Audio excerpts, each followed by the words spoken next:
Thinking we only had 20. Good afternoon. This is the regular meeting of the Budget and Finance Committee.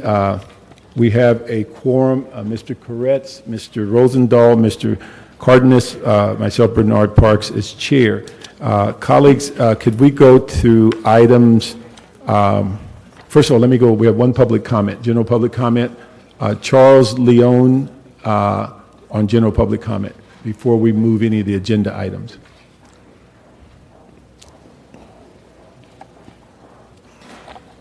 Honorable Chair, members of the Budget and Finance Committee, city staff, and members of the community, I do want to thank you so much for allowing me the chance to speak before you today on a very important matter that is facing the city.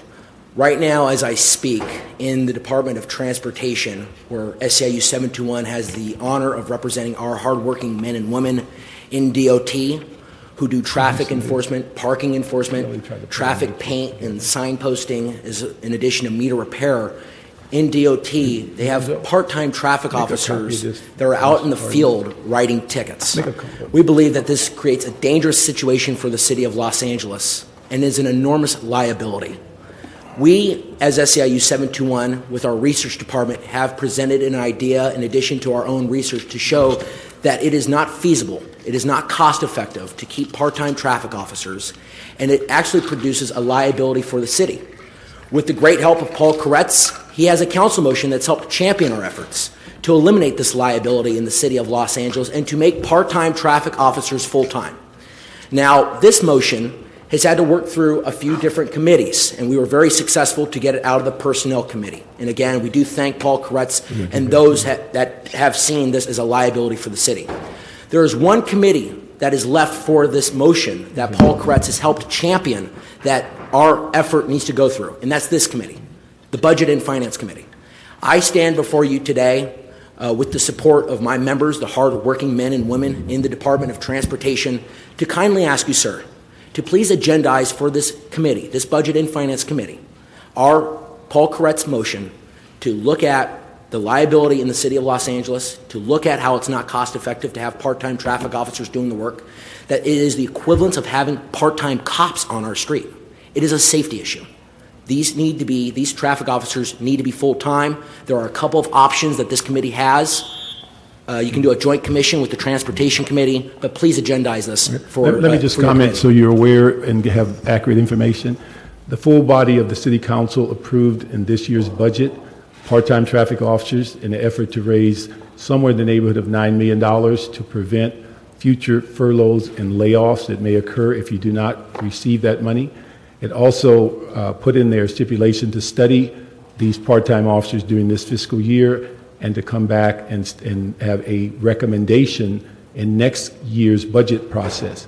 So that's what this committee is moving towards, and that's what the council approved, and it was approved unanimously. And although we have a different opinion from a committee within the council, it's my judgment that this committee is going to follow the direction of the full council. And otherwise, if we come up short of the $9 million that we project, you'll be at that podium tomorrow telling us why we can't lay off city personnel. And we're trying to prevent that by creating a revenue generator that brings in $9 million, plus it's cost effective because it's part-time and you do not have to pay the overhead currently, which is pension and medical, and employees are on a list to where they can become full-time if we ever hire again. So we try to cover all those issues, but if you disrupt that, the issue is that if the revenue doesn't come in, you could very easily end up with layoffs that were unexpected and we're trying to prevent. Sir, if I can just respond, Paul Koretz has a council motion. I understand that. If you agendize this for this committee, we can at least have the opportunity to talk about it. I've read the council motion. You've had a full hearing in personnel. That's all we're asking for. Thank you, sir. Okay, let's go on to, colleagues, if we could move items 4, 5, 6, 7, and 8 on consent. These are liens. And so if we could move that, on item 5 is a receive and file because that lien has been paid. The other 4, 6, 7, and 8 will be moved forward. Any concern? Okay, let me just ask one thing with the clerk. Also get with the city attorney and get a status report on the new ordinance that we requested on these liens that allows them to come directly to council versus coming through committee. Okay? So we'll move those 4 items with that instruction. All right, we'd like now to go through, let's go, I think the quickest item is number 3. We go to number 3 and then we can come back to 1 and 2. And because of the number of cards on 1 and 2, we're going to limit the comments to 1 minute because we've had significant public hearing on item 2 over the last couple of months. So we go to item 3. Okay, item 3 is a CEO report relative to the selection of an underwriting team for the anticipated MICLA lease revenue bonds financing of approximately $125 million. Okay. Thank you. Good afternoon. My name is Ha To from CAO office. Our office has selected Loop Capital Markets, Seabird Branford Shank and Company, and William Blair Company to serve as the city's underwriters for the next upcoming MICLA lease revenue financing. The city sent a mini RFP to all the underwriters in the Pool 1 qualified list, requesting information such as experience, marketing strategy, underwriting capacity, and proposed fees. Overall, the underwriters we have selected are all qualified and have significant experience with the city. Each underwriter has demonstrated their corporate citizenship to the city through various ways, such as donations, volunteer hours, and procuring goods and services locally. We anticipate this financing to be approximately $125 million. The bonds will be issued in 2 series. This is a refinancing of commercial paper notes into long-term bonds. We are also monitoring any refunding candidates throughout this financing. Based on current market conditions, there are 100 million bonds outstanding that meet the refunding parameters. This will generate a net present value savings of approximately $14 million. Please note that these are based on current market conditions, and when we get closer to the sale date, these numbers may change. We plan to sell these bonds in February 2012. The bonds will be sold on a negotiated basis for market timing flexibility. I'd like to clarify. It's Loop Capital Markets, Seabird Branford Shank and Company, William Blair and Company.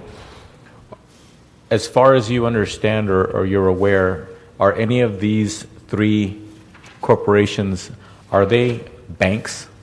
They are investment banks only, meaning they only provide underwriting services. They do not provide any lending like home loans or business loans, et cetera. So they're not subject to the Community Redevelopment Act, it appears, correct? Correct, they are not. They don't have that kind of activity. No. So if somebody were to be encouraging the city of LA not to do business with certain banks because they're not perhaps adhering to their fiduciary and or federal requirements of community redevelopment, these 3 corporations slash banks are not of that category, correct? Correct. Now, there could be a bank like a B of A who actually is that kind of bank, which an arm of B of A actually does this kind of activity, correct?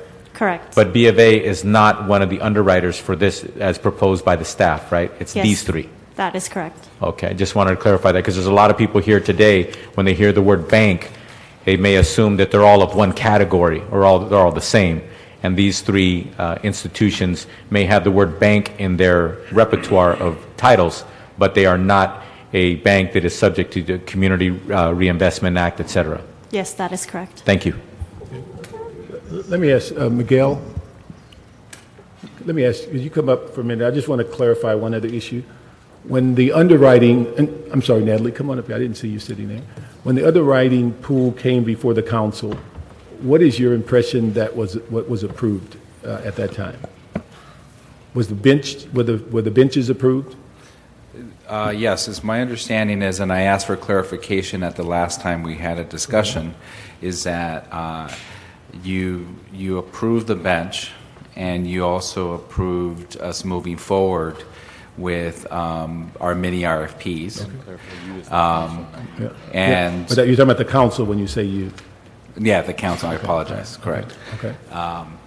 And so this report is done in the context of that. Is the folks that are listed are firms that were on the bench, and we feel it's important to try to take advantage of the low interest rates now, and so we didn't want to wait. Originally, we had issued a report saying that we wanted to hold off until there was any final decision on the RBO.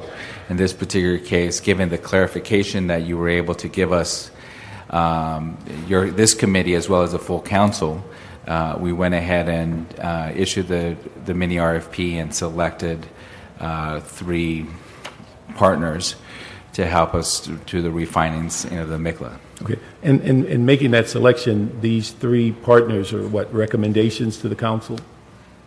We're using the same process that we always do, and coming and sharing with you what the 3 are that we are moving forward on.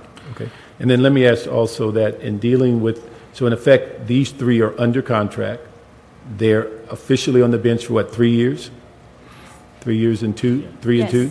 For 3 years. Okay. And so therefore, as you go through the refinancing or the refunding, you have the full flexibility to continue doing that refunding without coming back to the council for permission. Is that right? Correct. Well, Okay. I will keep, we're right now just recommending to you the firms we'd like to use. Okay. When we come back with the actual bond documents, you'll see the $125 million divided between these 3 firms, and then you'll also see if there are any refundings to do. Okay. But the process, so everybody's clear, as if you have other deals, you'll go with the mini RFP, you'll Correct. bring them to the council, Correct. the council will vote on them, and then when you bring back the bond documents is sealing the deal. Is that right?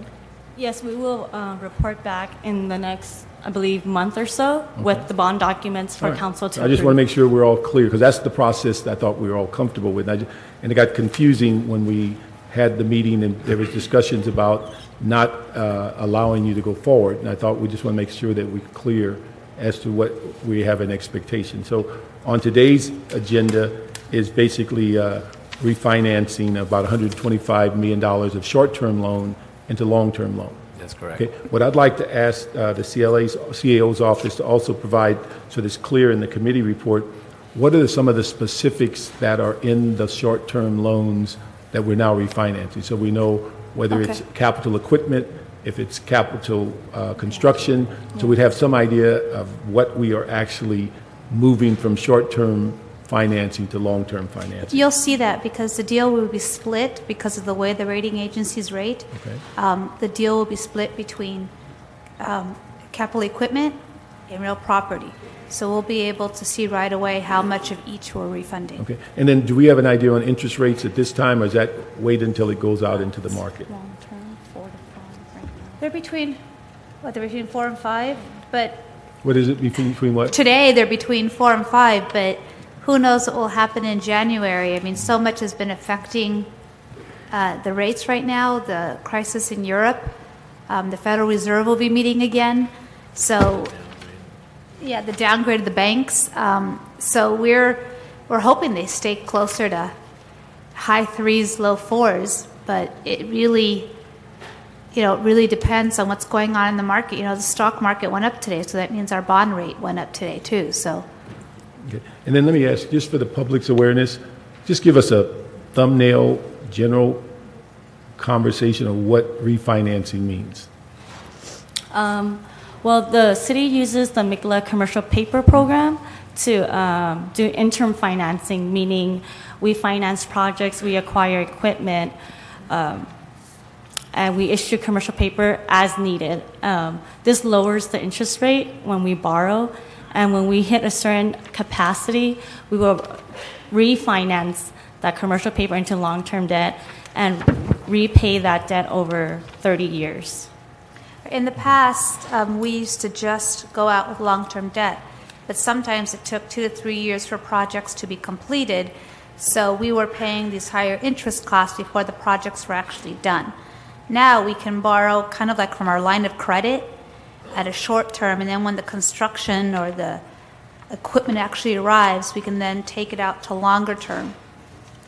And that's the way most people will do construction. So what big companies do, they take out the short-term construction loans, then they do a longer-term mortgage on the asset. Yeah, just a few questions. First of all, Mr. Cardenez's point, which of course is in the report here, clearly it says here, all 3 underwriters selected only participate in underwriting services. They do not provide any commercial banking services. That is correct. That's a clear story. The second thing is the 3 that were picked.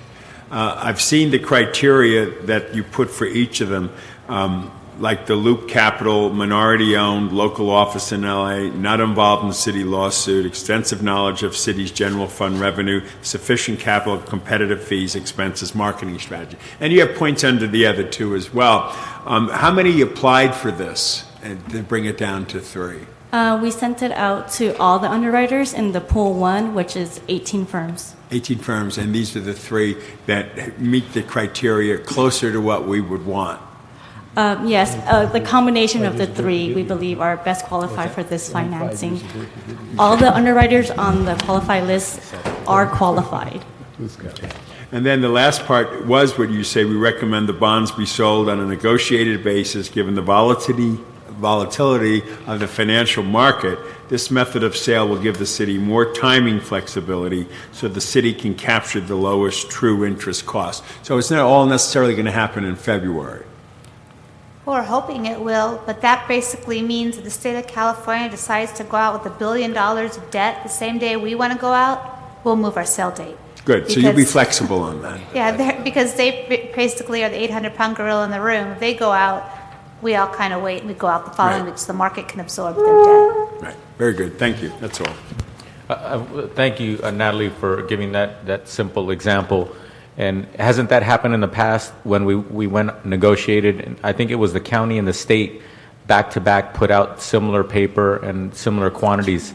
And I think we were going out to $500 million bond, and all of a sudden we moved the date, kept our fingers crossed, and it turned out to be a big win for our constituents. We got a better rate. Not because we engineered a better rate, but we were able to pull it back, and actually the result ended up favoring our taxpayers. Correct. I mean, MICLA is basically an A-plus credit, even though we're AA.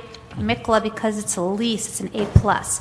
When the state goes out, they're usually a little better credit than we are because they're issuing GO bonds, let's say. We'll pull it. It really depends on the type of bonds that we're issuing as to whether or not negotiated or competitive makes sense.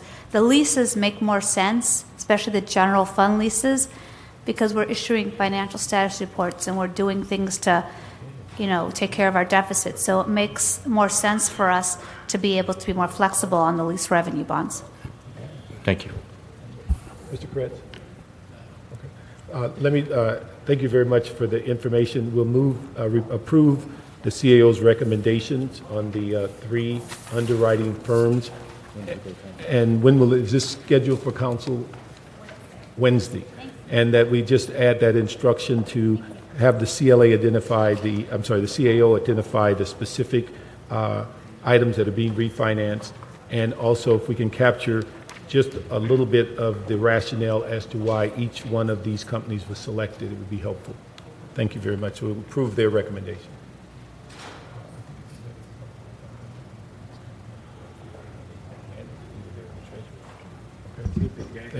Thank you very much. Next item. You want to go back to item 2? Item 1.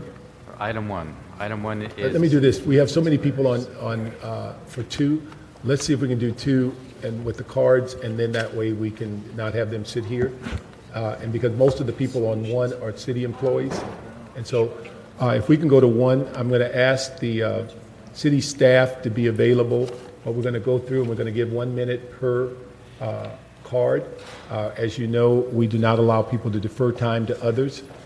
Also, we will close off at a certain point accepting cards because we've had extensive hearing. Right now we have 30 cards, and we'll go through them at 1 minute apiece. And if we'd ask as we go forward if you would come up to the podium and stand in the queue, it would facilitate us having the ability to get these cards done. First, Jason Hector, Samuel, I believe it's Chris, from 1LA, Samuel Chris, Jim McQuiston, Bob Schonover. If all four of you come up to the podium. Okay. Is he here? I didn't see him. Okay. Hold on. Could we just ask, I didn't realize Mr. Alicon was here. Could we just ask those first four just to hold tight for a minute? Let's ask Mr. Alicon to come up and to make his comments. I'm sorry, I didn't realize he was here. Which items have we gone through so far? 4 through 8. We did all of Thank you, Mr. Chair. And 3.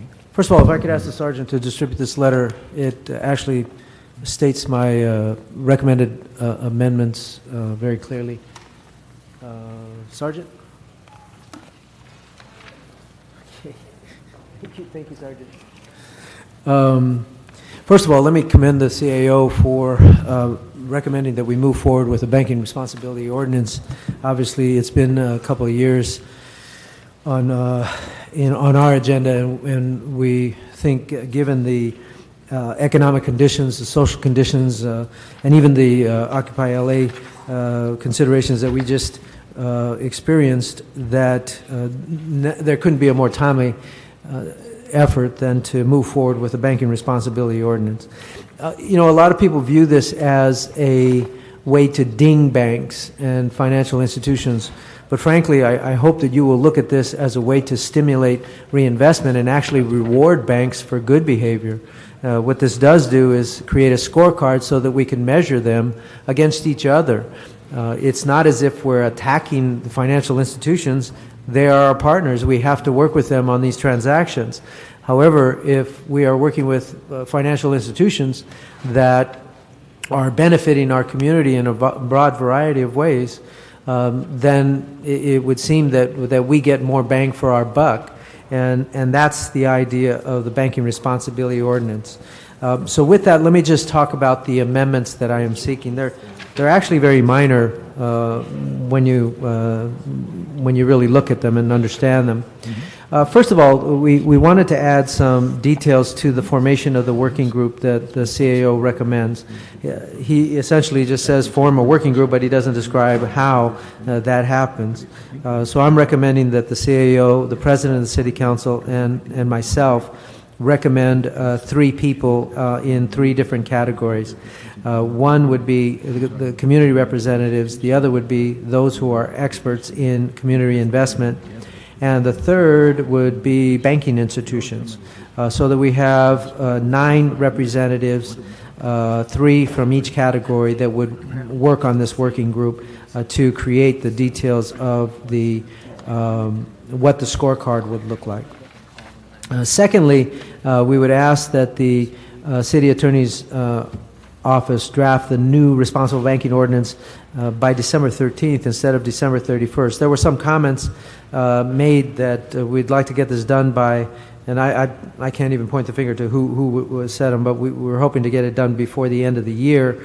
If we wait until December 31st, obviously that would be impossible because the council would not be in session. We would not be able to approve them, and we really want to get it done so that the committee can get their work done by the end of the fiscal year in June.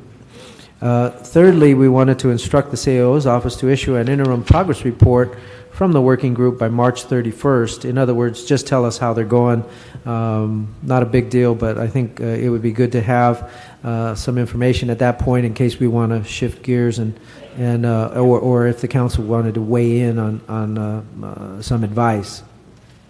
And fourth, and this is probably the most important, the one disagreement that we do have with the CAO is that we firmly believe that the scorecard, there should be 2 separate scorecards, one for commercial banks that handle our deposits and one for those financial organizations that do other things for the city, other kinds of investments.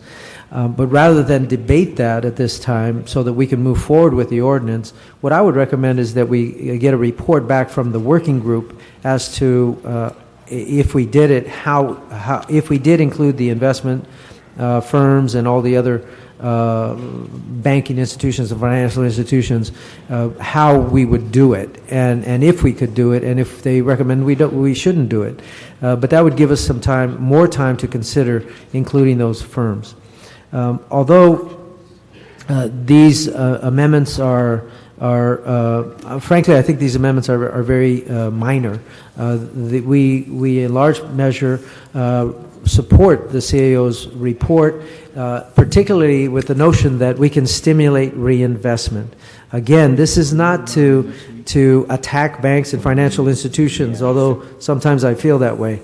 The fact of the matter is that we're hoping to create better activity from banks so that we can see them implement programs in our communities that benefit our communities throughout, not just on a transactional basis in terms of whether we are considering them for a transaction or a type of transactions within the city, but in fact we're saying, hey, if you want to do our book of business, then you got to be a good player in the community. If you played badly in the foreclosure crisis, we're going to hold your feet to the fire because of this ordinance. If you are not providing small business loans to certain parts of the city of Los Angeles, we'll hold your feet to the fire. But if you're doing exceptionally well in these categories, we also want to place our deposits in your institutions. We want you to do our transactions because we appreciate you helping our community where it's needed the most. So with that, I open it up for questions if you have any. Otherwise, I'll allow the public comment period to move forward. But I frankly think we are looking at a new day. The United States of America is experiencing the frustration of the general public. Whatever we do, we must do more to ensure that people are getting more bang for their buck out of government and more bang for their buck out of those institutions that are profiting from government activities. In this case, I believe there's an outcry in the public, not just the Occupy people, but just average folks sitting, watching TV at home, maybe cashing their unemployment checks or maybe trying to find a job or feed their families. But this frustration is real. It permeates all levels of our society, and it basically says we think these people should act better in our society, and if they do, that we will have a better United States of America. I would like for Los Angeles to be a leader in that regard. We would be following in the footsteps of Cleveland and Philadelphia, but currently there are numerous other jurisdictions, including New York, Boston, Pittsburgh, Denver, Seattle, all of whom are considering the responsible banking ordinance as we speak. I would like for Los Angeles to be one of the first. And let me mention just this. One of the notions here is that the squeaky wheel will get the grease. In other words, if we hold their feet to the fire, we're going to get the reinvestment. If other jurisdictions do it and we're at the back of the line, we're not likely to stimulate the same kind of reinvestment that we might be able to negotiate if we were in a strong position and one of the first. So I would encourage this committee to approve the CAO's recommendations with the amendments that I offer, and if you have any questions, I'd be happy to take them. Thank you, Councilmember Alarcon. One thing that I'd like to see if you can help clarify that understanding. In the beginning of your statement right now, you mentioned that the banks are, in fact, our partners, whether some people like it or not. The city of Los Angeles has billions of dollars that flow in and outward in the form of services, et cetera, and in between, banks, at least one bank is involved mainly with our deposits, et cetera. But when it comes to, as what we all witnessed a few minutes ago, we sell bonds, we have bonds on the books, we refinance them, hopefully to reposition the people's dollars in a better position, save the taxpayers money, do more with less. At the same time, one of the things that I've heard a lot in the last few months here in these council chambers at our council meetings is that some people are actually saying, don't do business with banks. Your responsible banking ordinance effort, is that going to mean that the city of LA is going to figure out a way to move away from doing business with banks, or hold banks more responsible so that when we do business with banks, we're doing business with people who are acting responsibly? Well, absolutely the latter. So this would not keep us from doing business with banks? I don't know how we could stop doing business with banks. Yeah, but the reason why I'm having this dialogue with you is because some people have made those black and white statements. I was just at a dinner on Saturday night, and a very well-connected, nationally connected individual, when I shook his hand and said hello as I was walking up to the podium to say a few words, he grabbed my hand and he chewed my ear off for 5 minutes about how he's going to get Washington to stop doing business with banks. So I listened to him and said it's good to see him, and I moved on. But his exact words were, I'm going to get Washington to stop doing business with banks. I don't know. First of all, the Banking Responsibility Ordinance says nothing about us stopping any kind of relationships with banks. It merely provides a scorecard for us to measure their performance, frankly, against other banks. The discussion, and there was an LA Times op-ed piece, that a position paper that they took, that confused a comment I made and a motion I made in council relative to the list of qualified banks, where I said we should exclude those who have pled guilty to bank investment fraud and bid rigging, for example. And then there was analysis by the CAO that said if we eliminated them, then we would lose $53 million. Well, not only did I dispute that, the point is that had nothing to do with the Banking Responsibility Ordinance, which is merely providing a scorecard from which we can have a better view and insight as to what they are doing outside of the transaction in our communities to simulate reinvestment. The easiest way to look at this is it's a municipal community reinvestment act, where it actually provides the same kind of scorecard, goes into much greater detail, and let me commend the CAO for specifying that it provides specific detail about Los Angeles, which is the whole point of this. We want to know how many foreclosures did they impose on people, and were they necessary? Do they have principal reduction programs? Do they do small business lending? Do they not? And of course, when there are options. Now, some of the institutions don't do everything, and so we have to create a scorecard that allows us to create our own measures. And as individual council members, we will have our own way to view these things, but it does nothing to eliminate anybody from the process. As I said, I think what it does is stimulate positive behavior. Thank you.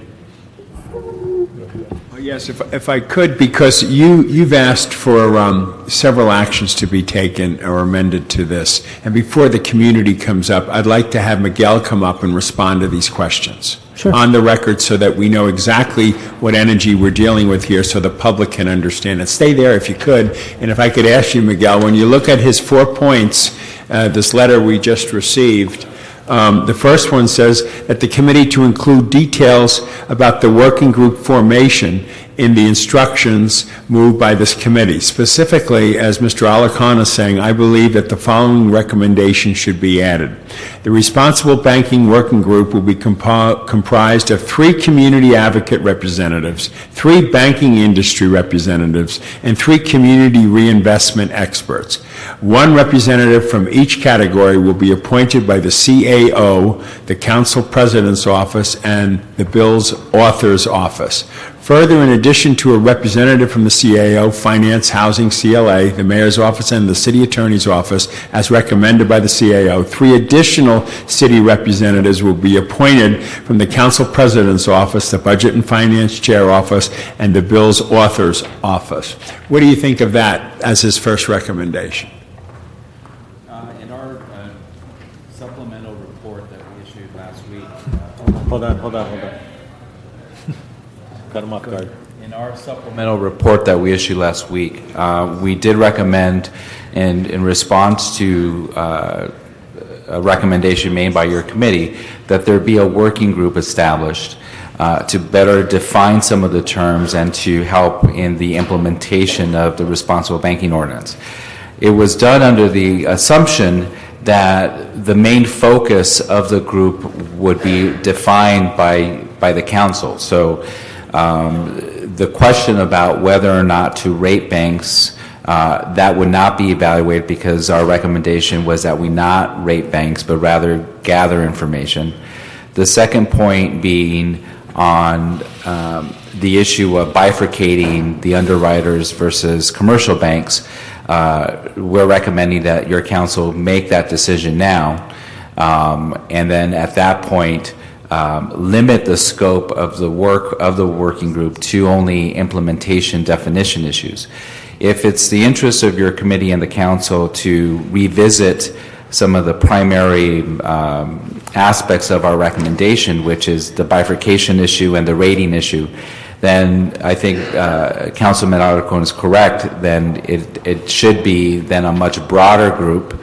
I don't know if it needs to be as prescriptive as it is, but basically it reopens up much of the analysis and the work we did to allow for sort of a reevaluation of some of the issues that we raised on bifurcation and rating. How do you respond to that, Mr. Alarcon? He didn't say anything that I didn't disagree with. The point of the matter is we can move forward on the deposit issue, and we agree on that issue. The question, but we can defer the issue of whether we include other kinds of expenditures, investments, what are some of the other transactions? On the commercial? No, the non-commercial. On the underwriting? Yeah, underwriting, all of those other kinds of activities. We can defer that to a later analysis that will give us a second bite at the apple, if you will, to consider this. Rather than stopping it now, let's leave the door open on that one and come back to it in a few months or 6 months. And then we'll have a more definitive answer. That way the CAO could get more information from other jurisdictions that as to how they might consider that. So I don't see it really as a strong disagreement. It's really just deferring a portion of his recommendation, which is to limit this. It's deferring that to a later date. I don't know if it's an issue of disagreeing or not. I think it comes down to what is your intent. You have a responsible banking ordinance drafted that the city attorney prepared that mirrors much of what Councilman Alarcon has requested. That is that the Treasurer's Office gather information, rate banks, and that the rating be used to be part of the information we use to decide who we select for both an underwriter and commercial bank.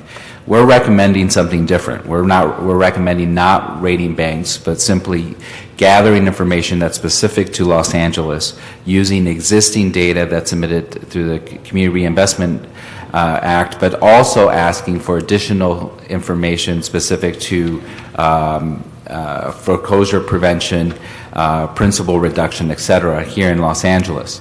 We're also asking that we bifurcate commercial and underwriters. And so it comes down to what your intent is. If the intent is to move forward on a more focused responsible banking ordinance, then I would recommend that the working group be focused on how to implement that.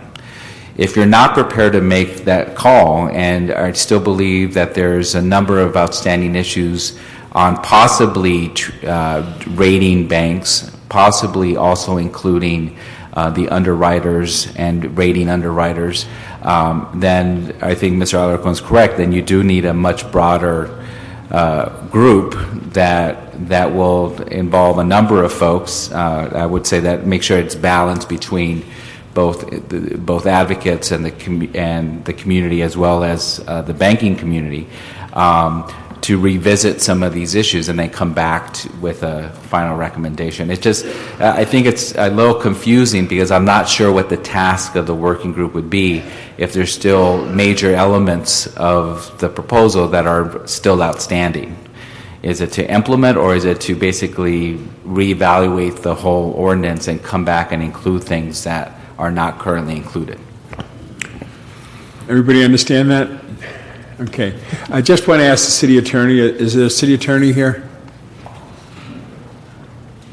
The second recommendation of Mr. Alarcon talks about the city attorney's drafting a new responsible banking ordinance What's your sense of time frame logistically in being able to do it? December 13th will be very challenging to complete. Your name this. for the record. I'm sorry, Valentin Dino, City Attorney's Office. It would be very challenging to complete this, the whole process that leads to a draft being presented to the committee by December 13th. So you don't feel you can get it together by then and do it properly through the process? We may, but there is a fairly... Challenge. There is an elaborate process of having the ordinance, the draft, reviewed within my office, and I have very little control over that portion of the process. So if my superiors don't finish it by the 13th, then I guess it won't be ready, even if I finished it by then. Okay, so We can try. We don't have enough comfort on it, because I do know that there are many issues city attorney's office is dealing with. I just want to make sure that we're clear about where this would go and if it could get done. Mr. Roosevelt, may I insert that Sure. one of the reasons we believe it would be possible is because we've asked for, in the last meeting, I asked for a simplified version that doesn't get into the details of how it was going to be, how the scorecard was going to be developed, but in fact just directed that we do it. And then the working group was to come back with that, with recommendations for the scorecard. Or in the case of Mr. Santana, the information that would be considered. So if you look at the Philadelphia ordinance, it's essentially one paragraph, and we would be looking to do something very similar. Okay, thank you for that. Appreciate it. I'm finished. Mr. Perez? Yeah, first on the timing, it sounds like they may have some difficulty getting it done on the timeline that you're requesting. What's the urgency between this and trying to do it first week of January? Well, I think the urgency, there's no urgency, although I am a term-limited council member. I introduced this in 2009, and I just think the general public is crying out for this kind of legislation, and it's been a long time.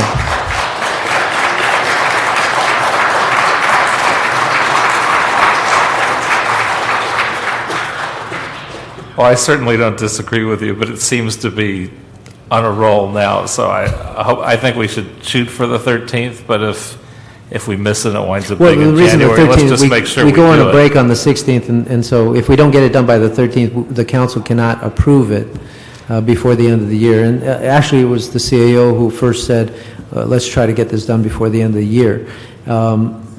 So we were just trying to get on that schedule. I mean, I'm not going to quibble. If the city attorney can do it by the 13th, great. If he can't do it and it gets done by the 31st, then we'll consider it maybe first thing, hopefully first thing in January, and get it done then. Exactly. Either way, I think Either way. we're in a good position. It seems to be moving forward. On the issue of how we craft this ordinance and the working group, is there any reason why the working group couldn't deal with implementing the ordinance as it's written first, and then over time start to try and develop the other pieces of it, whether there's a way to rate banks and how we would do that, et cetera? No, I think you take what you can get first, and if we can implement this ordinance on the deposit mechanism, that would be fine, and get the working group to specify how that's going to be done. That would be great. I need to make it very clear. I absolutely believe we need to rate the banks. I don't know what the point would be to just gather a bunch of information and not have a rating system that the council can rely on in order for, and remember, as I said, I am term limited. I'm not the one that's going to be making the decisions as to how to use this tool, but it's a tremendous tool for reinvestment, particularly in those communities that are economically challenged. If we don't have it, if it's not a rating system, then it would be something far different from what Cleveland and Philadelphia do.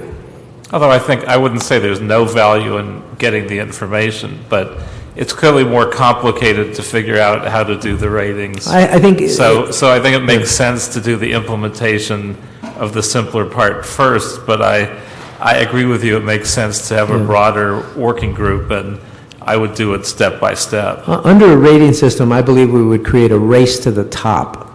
Under an information system, I don't know what you're creating. Right, but you wouldn't disagree that it would make sense to do one thing at a time. Pass the ordinance as it is, implement what we've got in terms of getting the information, and then trying to figure out exactly how we do Yes. the more complicated piece of rating it. How would you choose the bank representatives on this? Would we I will be very careful. have any criteria, or would we try not to include, again, banks that we think are more the bad guys in this? You know, because it would be three of us making those choices, Mr. Santana, the president of the council, and myself.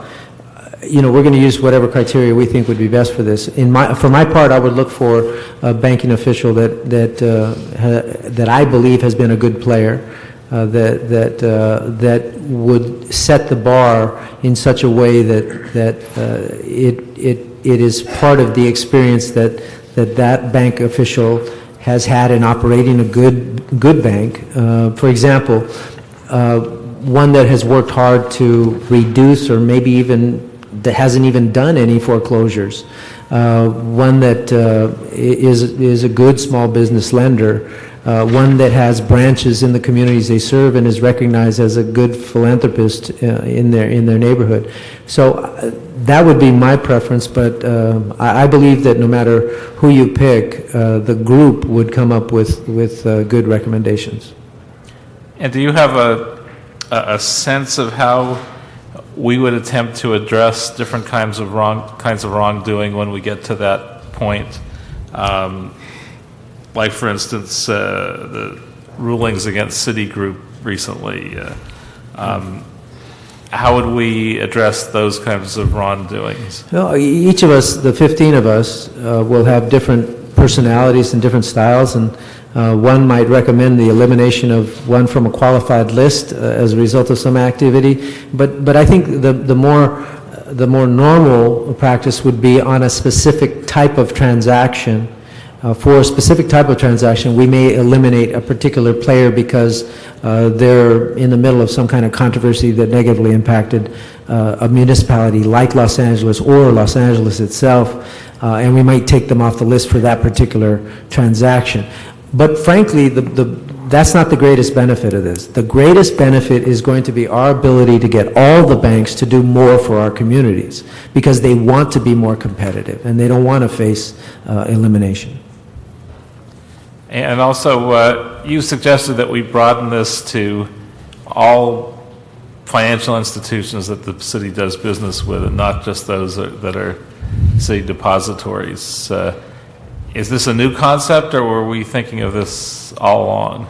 It would be essentially precedent setting, because I don't know of any other jurisdiction that looks at those institutions. But the benefit of it is that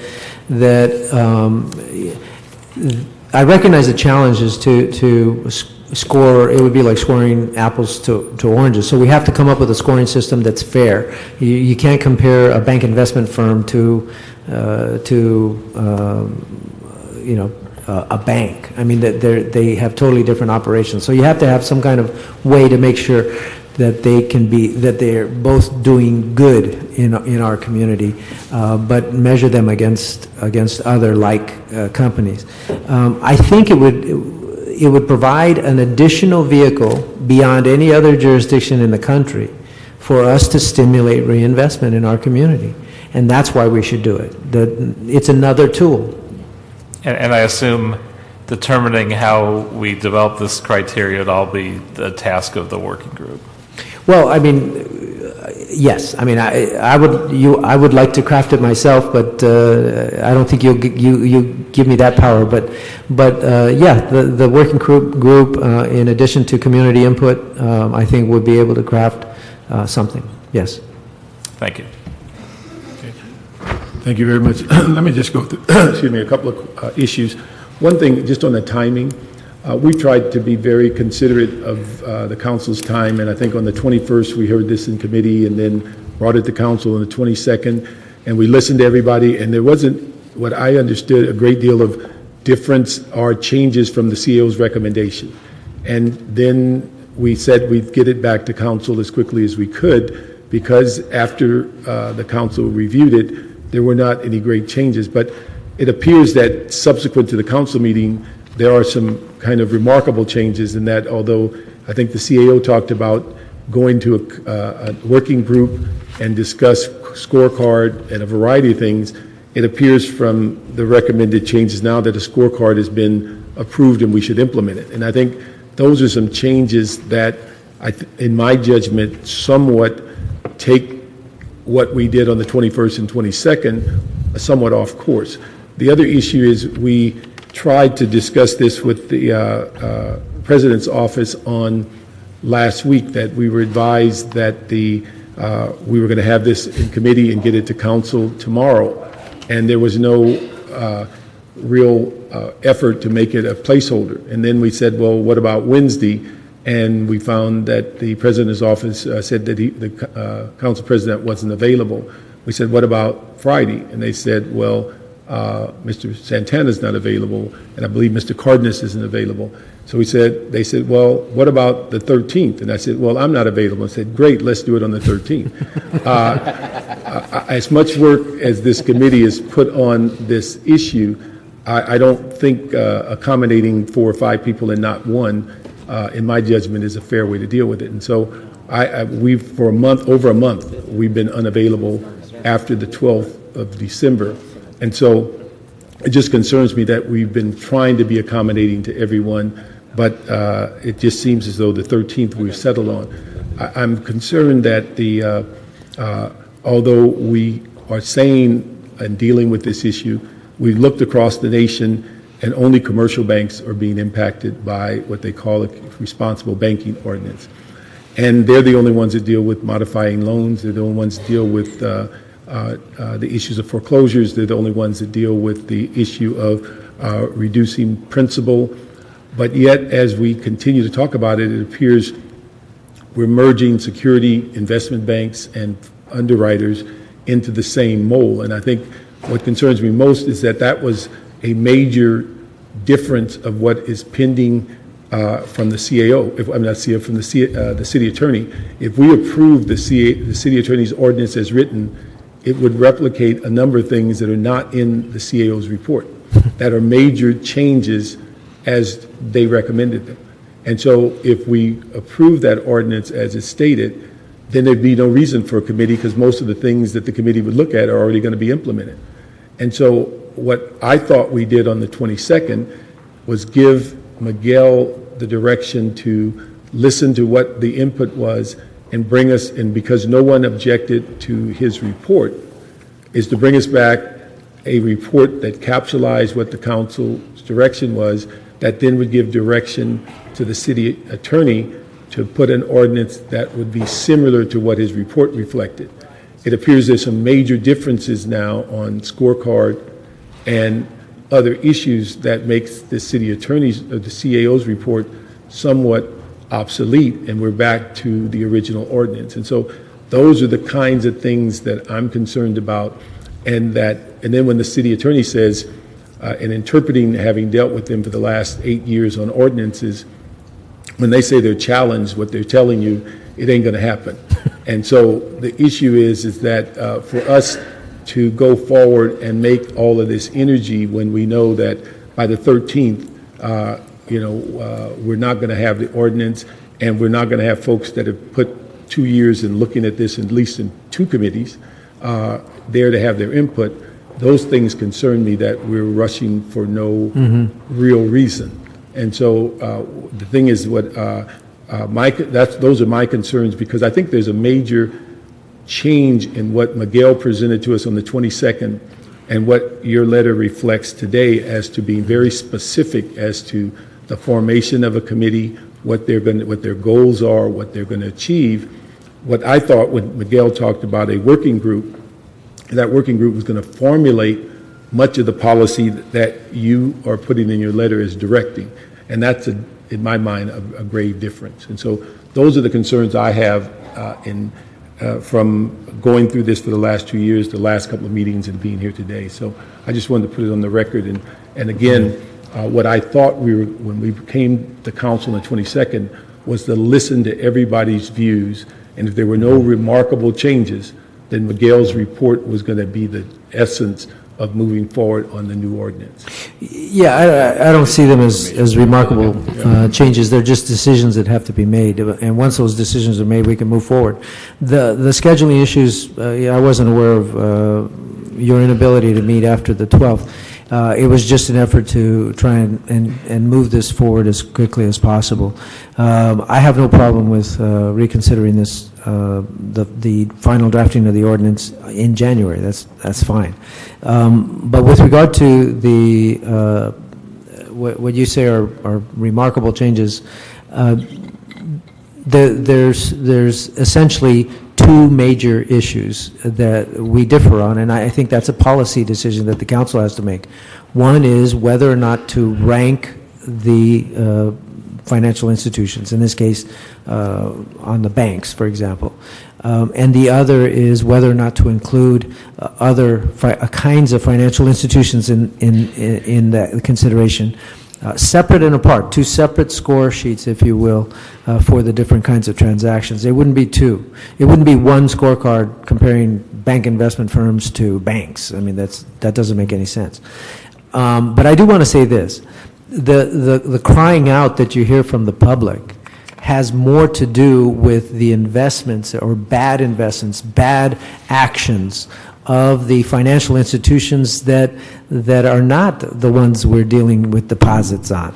The Lehman Brothers, the scandals that have come out due to SEC investigations, the criminal conduct that has been admitted to, the swap deals, all of these things, those are the things that have captured the attention of the American public, and those are the things that I think Los Angeles ought to be first in taking hold of and saying, hey, wait a minute, if you're a bad player over here on this side of the equation with our investments, or you undermine our pension system, or you do something that damages us, then why should we work with them on the other side of the equation and give them some profiting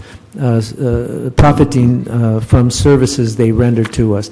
It just doesn't make sense to me. And so I think we can be cutting edge, we can be first in the nation, and I think we should do that and send a loud message to any financial institution that if you're going to do business in Los Angeles, you better be a good person to the rest of Los Angeles. Yeah. No,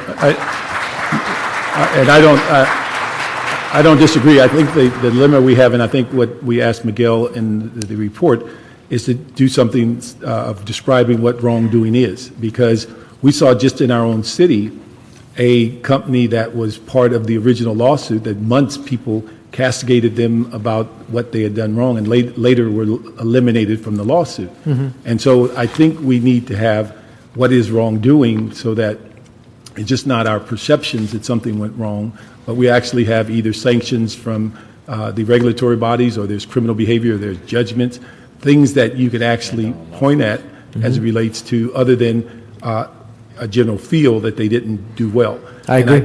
And I think the other part of it is, and I don't quite, having been involved with this whole issue on foreclosures, because the 8th District leads the league in multiple family issues, and also I think we're second in the city on single family. So we've dealt with this now for the last 4 years. But even with that, we understand that in looking at these issues, the retail or commercial banks are the ones that are the primary concern. And from all my research, the only commercial bank that I can find that the city actually does business with as a commercial bank is Wells Fargo, which is the city's bank. And so if we are moving towards a separate criteria for institutional security companies or bond underwriters, then it's a different kind of category. And I think we have made every effort, at least in 2 lawsuits I'm aware of, that we are suing those that were involved in swaps and derivatives. And we've had a briefing on that at least 2 or 3 times on where we stand. And we also are suing the rating companies and insurance companies that has forced the city to maybe spend as much as $30-some million on insurance that we didn't need. And so we're making those efforts to retrieve money and to show our discontent. But none of those people have been proven to have, we don't know who the wrongdoers are yet because there's not been a conclusion. And what we're finding, at least on the derivative lawsuit, at least from the direction or the conversation we've had, is our own attorneys tell us that they leaped into a national lawsuit without any real understanding of who's done wrong, but they listed everybody they could. And now, as this thing is going forward, they're being separated as it relates to who can be proven and who's not. And so I think that appears to be a long way away before we can come to those conclusions. So I think part of what was important to me on with Miguel's report is that he was actually trying to make an effort to create what wrongdoing was so that we can all have at least a definition as opposed to a general sense that we don't like one commercial bank over another. Yeah, and I actually agree with that segment where we essentially, where the CAO essentially laid out what kinds of offenses, including your amendment to add SEC violations as part of the consideration. I have no problem with that. Okay. And so the thing is that we're going to listen to the 20, the 30 cards. But one of the things I'm glad that you commented, because when you made the comment in council that you were more than willing to separate those issues out, what I left with the impression is that the working group was going to bring some recommendations to us. Exactly. But, and that was my intent. Okay, but again, from the letter, it appears the letter reflects as though the decision was made and come and implement a scorecard. No, that's not the intent of the letter. The letter is merely that they consider it and bring it back to us. They come back with recommendations as to how to establish the process, and then we make the decision as to whether to approve it or not. That's correct. I think you just hit on exactly what I wanted to ask about, which is, I think the whole idea of a broader working group is to help us answer those questions. Right. I mean, I'd like to be able to evaluate based on that. I want to be sure at the end of the day that we've found an appropriate criteria and where to draw those lines, because it's not an easy thing to do. And I don't want the council to have to do the work to do that. I think the working group should develop the expertise, and they're the ones that should be making us recommendations on those subjects. But I wasn't under the impression that we were making that, agreeing that decision is already made, just that we were agreeing we want the working group to look at that. Yeah, and I think we just need to look at this as caveat emptor. We're simply, we are the buyers, and we need to be aware of who we're purchasing from. And we can choose for a variety of reasons whether or not we want to purchase from that group or another group.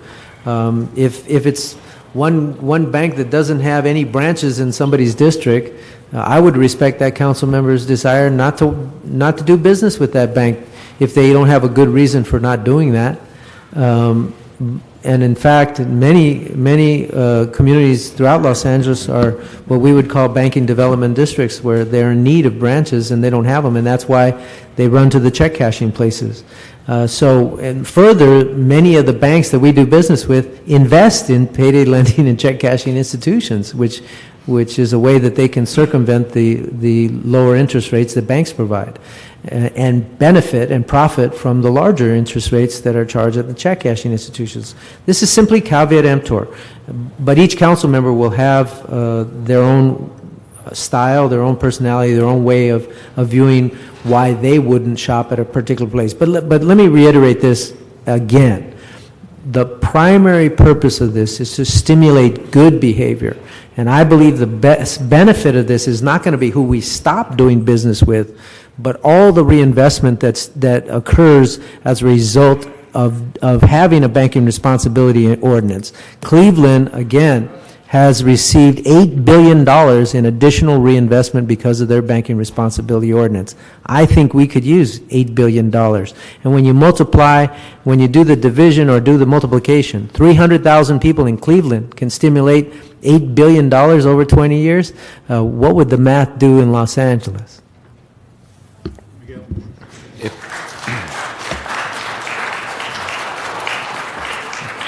Is there a sign out there? Because they only applaud when you Yes, speak, it's Richard. right behind my Okay, I just wondered.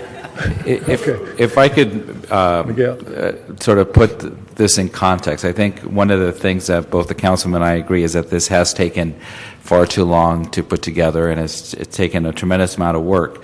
And part of the reason why it's taken so long is that what we've been trying to do is really build a compromise approach between a banking community who doesn't want to have anything at all, who strongly opposes any kind of responsible banking ordinance, and has stated so in their communications and continues to maintain that position, and advocates who are appropriately reminding us that we have a responsibility as a major consumer of these products to hold banks accountable. And so between those two different diametrically opposed interests, we were able to come up with something that seeks to build a balance in the middle. And that is, yes, we are recommending moving forward the responsible banking ordinance, and having that ordinance basically provide us a framework to be a smarter consumer. And it goes without saying that knowledge is power. It is powerful to know how many ATMs, what kind of loans are in your community, what foreclosure prevention is taking place. And so what I would be cautioning your committee is that if we were to sort of open up the can of worms and have a working group start discussing whether or not to have rating or whether or not to include underwriters and commercial banks, then the actual work of getting a responsible ordinance or banking ordinance done and implemented will not happen. Instead, it will be back to a period of delay, and conflict, which has basically been the reason why it's taken as long as it has. So, I would recommend that you move forward on a proposal, make a decision one way or the other on where you stand on these issues, so that the work could begin and we could move forward to the next phase of implementation. Let me ask you, Miguel, in making that comment. From what you've heard today and documents you've received and such, since the 22nd, would your current report as written stand as it is, or is there a need for that to be altered or upgraded? Or if we were to incorporate the recommendations that the councilman has raised, we would revise our report to reflect the more prescriptive analysis of who should be on the committee, as well as the specific task of looking at a rating system, as well as to combining the underwriters and the commercial banks. Okay. Any other questions? Okay. Thank you very much. Let me start the public comment, the public comment. Again, Jason Hector, Samuel Chris, Jim McQuiston, Bob Schonover, Reginald Mims. If we get everybody up in the queue, and then we'll add others as they speak. Thank you.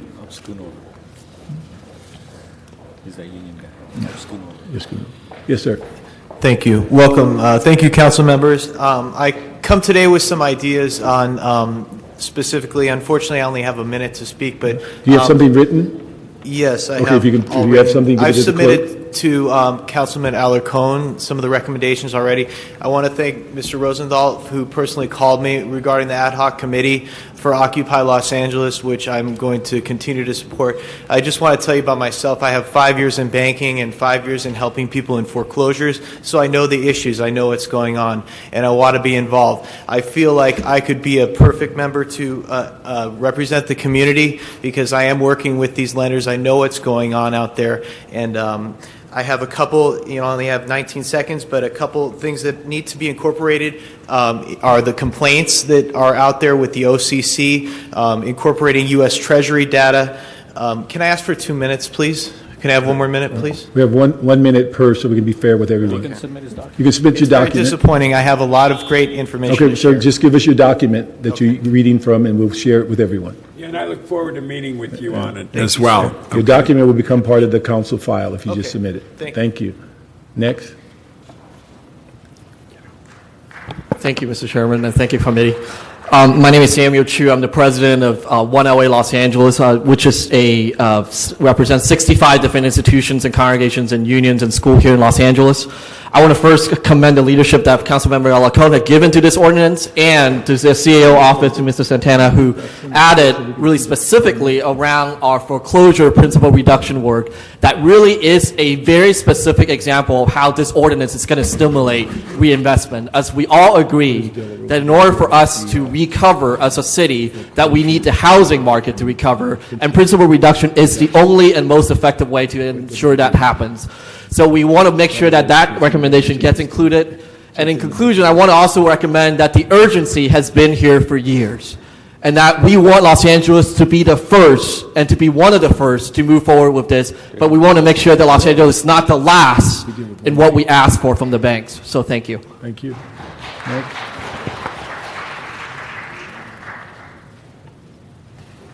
Jim, a question. I take issue with the idea that the city doesn't have a responsible banking process right now. We're not irresponsible. I have heard nothing that says that for a period of time we've been irresponsible, and I do want to make that point. The other point I want to make is that although the information was nice, hearing from Mr. Alarcon, that is supposed to be done at the full council meeting, according to the California Attorney General, which Mr. Cardenas has cited many times when he was not a member of this committee. So I do caution you on that point. I have talked to the city attorney about that. Thank you very much. Next speaker, and then also we can have Abdullah Mohammed, Cheryl Eichley, and Alan Fisher come up. Good afternoon, City Council members. Bob Schoonover, President, SEIU Local 721. I'm here today with a broad coalition representing the 99%, Occupy LA, PICO, LA Voice, ACE, United Service Workers West, Refund California, SEIU, and Good Jobs LA. We are calling on you to act upon the responsible banking ordinance. You know, when this economy crashed, the banks got bailed out, and it happened rather quickly. What we're really asking for here, I can hear in the tone of your voice that everybody's a little bit worried about saying this bank isn't any good and that bank isn't any good. All we're really asking is that you pick the good banks to deal with, to partner with banks that want to help you and us succeed, as well as the community. Make a good list. You don't have to make a bad list. Make a good one. Use those people to help you. Thank you. Thank you.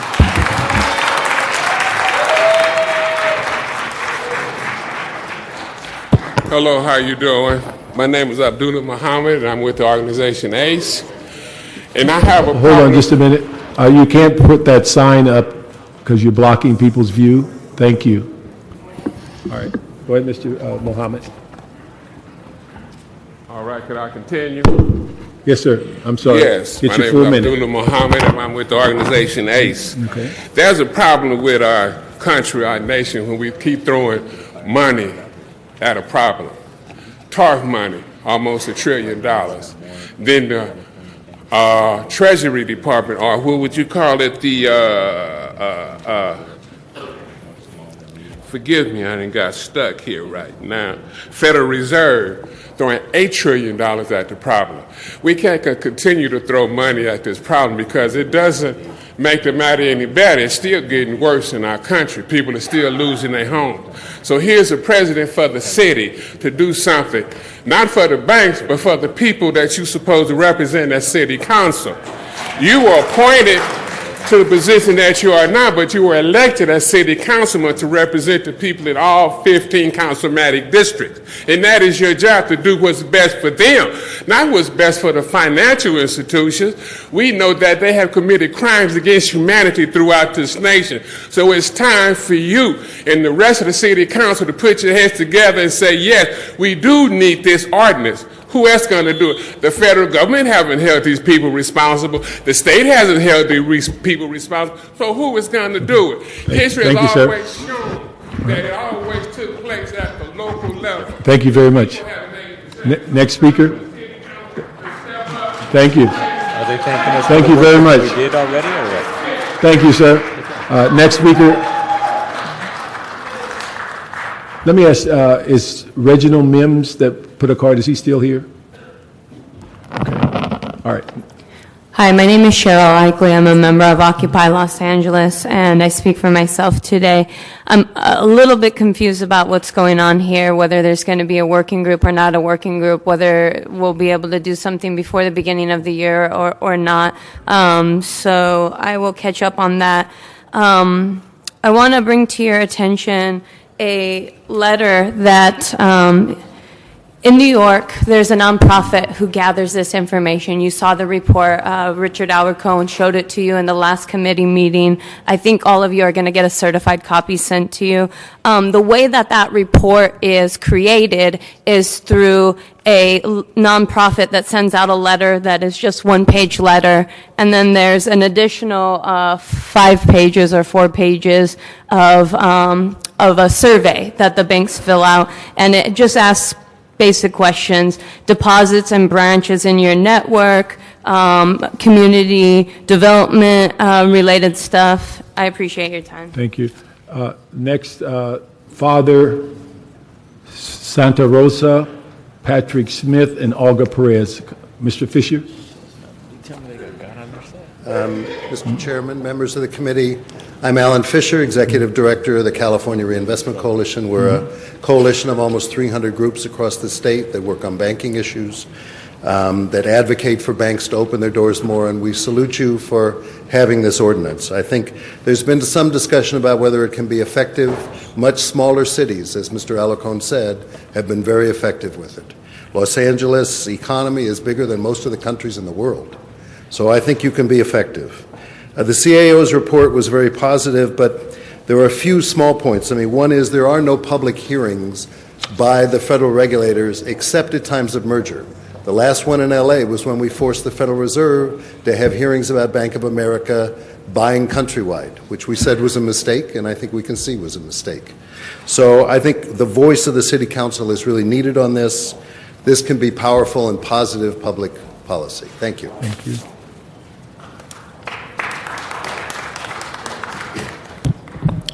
My name is Father Scott Santa Rosa. I'm the pastor of Dolores Mission Parish in Boyle Heights. We are a member of LA Voice. As people of faith, we believe God holds each of us accountable to how we serve the least among us, and we are asking you, the City Council, to hold banks accountable to the least of our city. Your job as elected officials is to represent the interests of the majority, and we strongly believe that this ordinance will help you in that important responsibility. We believe that the working group should include consideration of all financial institutions with whom the city does business, those institutions that foreclose on families. This is urgent. Time is of the essence for us. This is our money. These are our values, and it is your job to represent our values. And so we look forward to your positive vote today. Thank you. Thank you.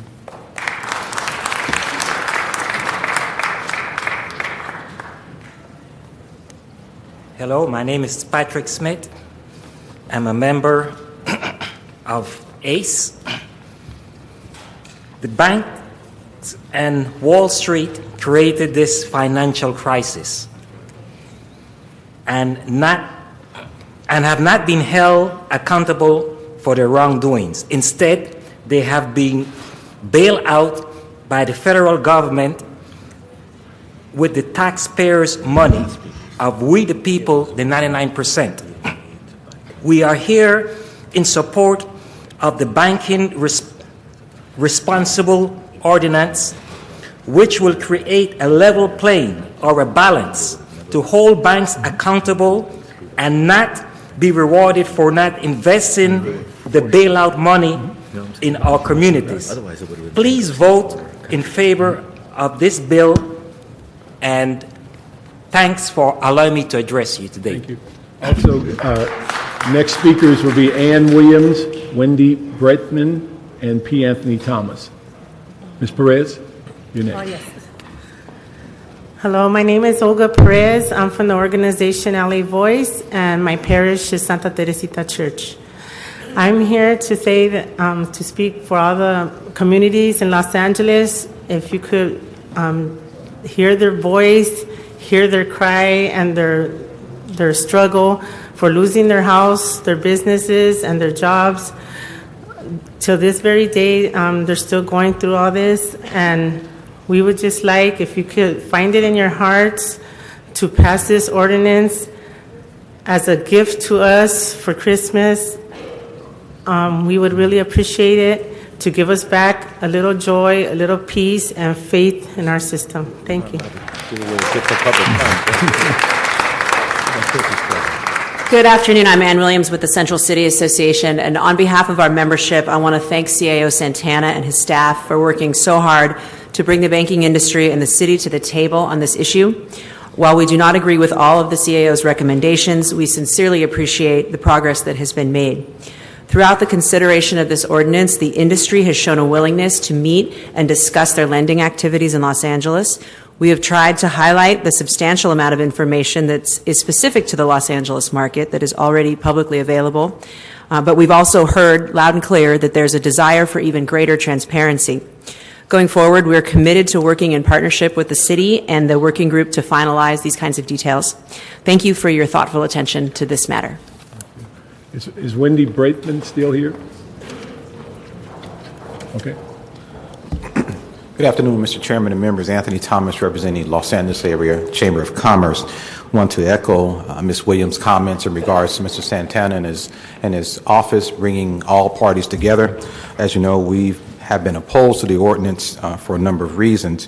However, we want to again acknowledge Mr. Santana and the rest of his team and the City Administration's office. They've done an extremely thorough and comprehensive analysis of what such an ordinance would mean for the City of Los Angeles.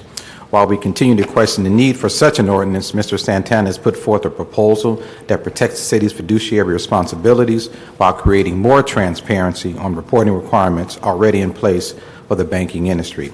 With this, we ask that you consider his proposal. Thank you very much. Thank you.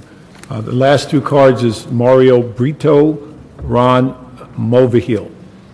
And two cards called earlier were Reginald Mims and Wendy Bateman. We'll put you in the record as not present. Good morning or good afternoon, members of the committee. My name is Mario Brito. I'm a resident of Lincoln Heights. I sit on the Lincoln Heights Neighborhood Council. I'm also a member of Occupy LA. I come here to speak to you on the issue of this responsible banking initiative. You can't have a responsible banking initiative if you're not going to rate the banks. That's a reality. I want you to understand something. There are 66,000 homes that are in danger of being bank-owned just in the city of Los Angeles. That's an additional 200,000 homeless you're going to have in the city of Los Angeles if you don't start acting now and holding banks responsible. Yes, you're going to have to deal with banks. There's no question about it. But do we have to deal with the banks who are throwing our people out? Is that the type of people you want to do business with? Because it seems obvious that some of you would rather do business with them than with people with banks who are going to be responsible for our community. And you have a moral imperative to do something to save this community. And I would just end by saying this. What you do here and what you fail to do you'll be held accountable, not in just this world, but in the next world as well. Thank you very much.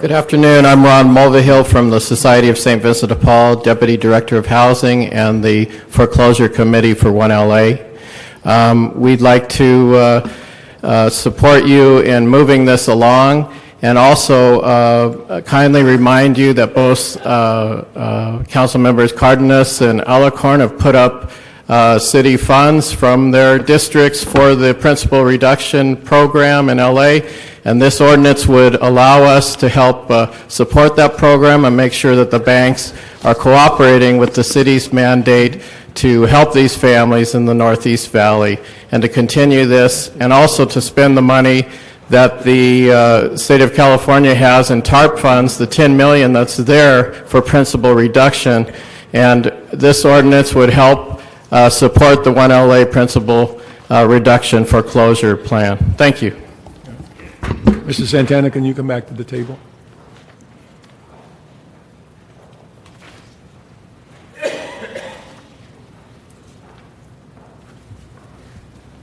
I'd like to ask you the question about foreclosures. Lila Garrett, who does a show on KPFK, showed me a Massachusetts ordinance in Springfield, Massachusetts, that was dealing with the foreclosure issue going forward. How do we as a city deal with the foreclosures that have taken place, that are in the process of taking place?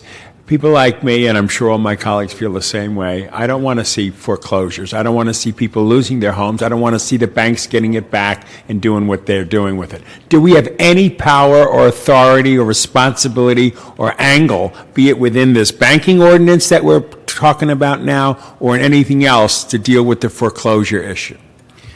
Well, we could, I recommend having the housing department come up and talk about all the various foreclosure prevention programs that they administer, some of them that we were discussed today. Well, what this ordinance does, it asks the bank to provide us information of how they're participating in those programs. And from the feedback we receive from the housing department, sometimes it is a challenge for them to get some of the financial institutions to participate in principal reduction type programs and other kinds of prevention, foreclosure prevention programs. And so with this ordinance, banks, in order to participate in both on the commercial side, will have to give us that information. They would have to tell us to what extent they're involved on a census tract level.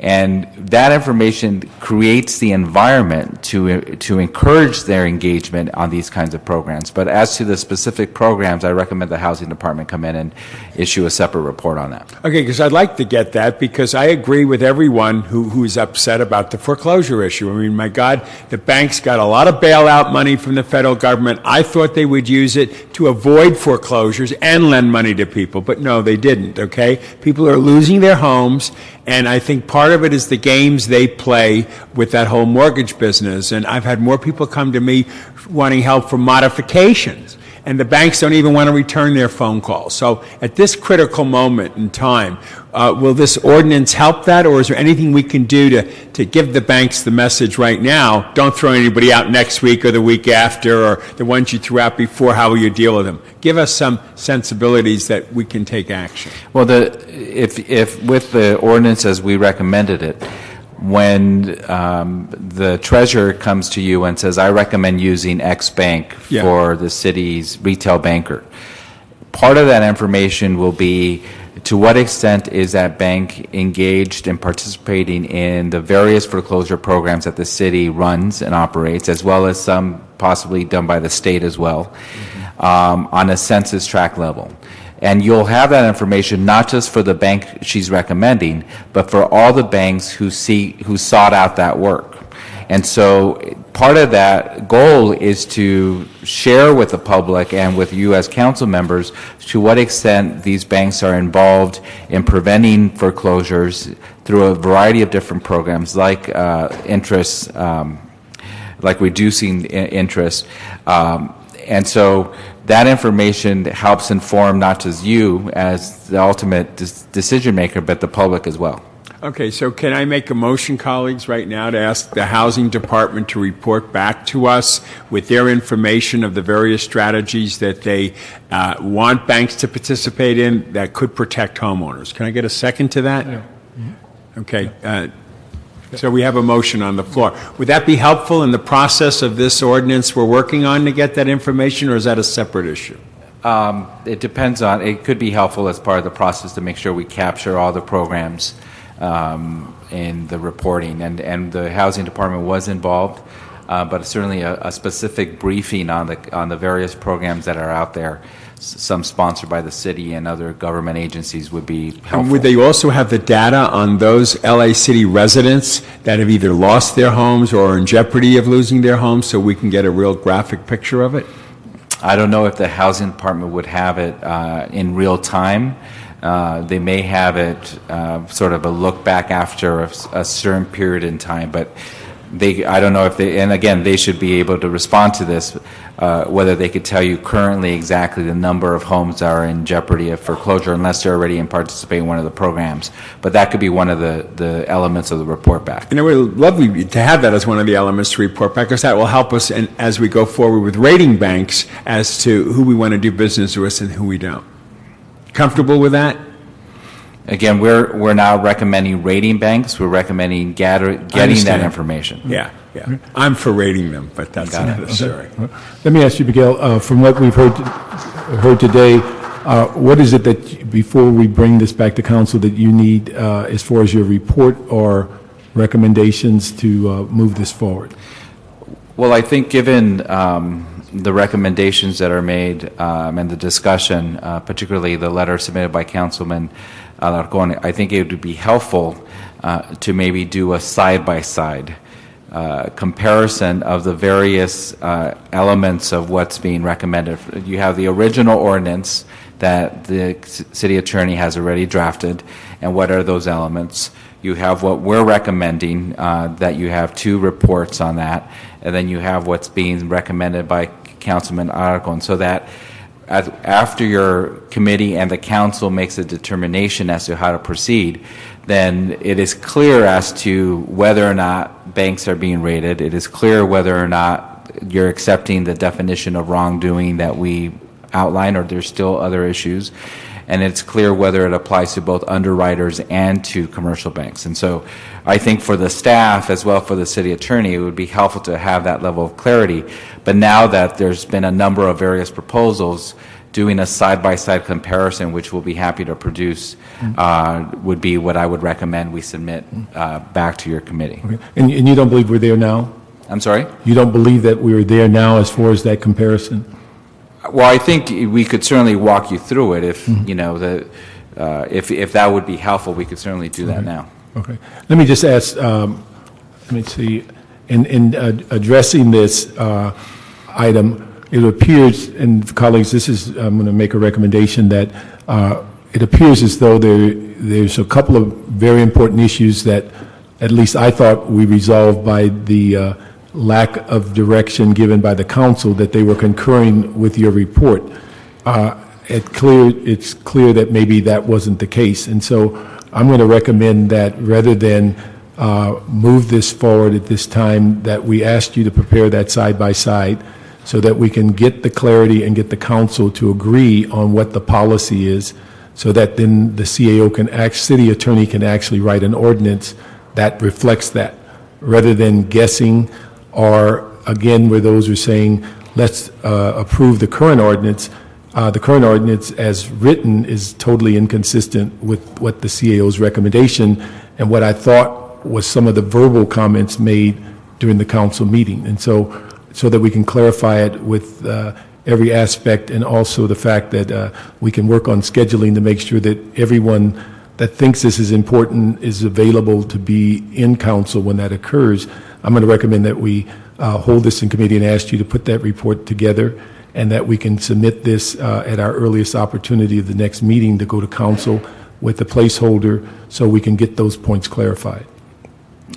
We'll be happy to do that. Before we vote on that, could we vote on my motion to include in this the status of the banks and their foreclosure procedures and what they've done and not done, and who we could look at in various ways like we just discussed? Certainly add that direction, and with housing to prepare that report.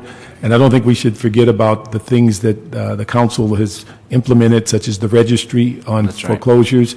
Also, that you can't use foreclosure as a reason for eviction. The effort that the city has moved forward on in NSP funds 1, 2, and 3 to buy foreclosed property and then refurbish it. So there's a number of things that housing certainly can bring forward, and we'd ask that the next time this come to committee, that their report accompany they come personally, but also have a report that accompanies yours, so we can look at them simultaneously. Yeah, because truly that's where the rubber hits the road on this issue here in the city, is the foreclosure issue. Right. And if we build that into this analysis and report and take action on it, it just gives us that much more leverage with these banks when they're dealing with foreclosure, and many of them might just stop their games with foreclosure right now and worry about how we're going to view them going forward in the city. So that's a real implementation strategy within this idea of a new ordinance. Thank you. Thank you. All right, so colleagues, do we have a consensus or a vote on having Mr. Santana come back at our next meeting with a report that outlines the side-by-side comparison of the current ordinance, the recommendations from the CAO, and also the recent letter by Mr. Alarcon, so we can all get to the point of the 3 or 4 policy issues that must be voted on for clarity, and then give direction for the city attorney to create an ordinance based on that vote, and then Mr. Rosenthal's motion to have at the same meeting the housing department's overview of the foreclosure issue and the issues in which the city has been involved with and the programs that are available for prevention of foreclosures. Do we have a sense, Mr. Chair, of a date when we could bring this before our body again so the community would know of it and be able to work toward it? Yeah. What would our next meeting be? Is it the 23rd? January. What meeting in January? Would that be, the next meeting is in January? Next meeting would be in January. Yes. I don't have the exact date. Well, we'll get that out there, right? The exact date so people can see it. And probably- you'll have that report from the Housing Authority on options that we can deal with foreclosures. Let me just ask one thing. We have a calendar. What's the first Monday after the 9th? The 16th? Okay. We're not in the week of the 3rd. We believe it's the 9th, but we'll double check. Okay. We have council the week before. No. It looks like the calendar is 23rd because there's it looks like a holiday on the 16th. Yes. Okay. So the 23rd of January. Okay? Thank you very much. So we'll move that, we'll keep it in committee with those instructions. Okay. Okay, next item. Okay, that takes us to item 1, which is the CAO's second financial status report for the current fiscal year. Thank you. Let me have the staff come up for the report, but while you're coming up, let me ask that we have 3 cards, Mr. McQuiston, Pat McCosker, and Charles Leone on item 1.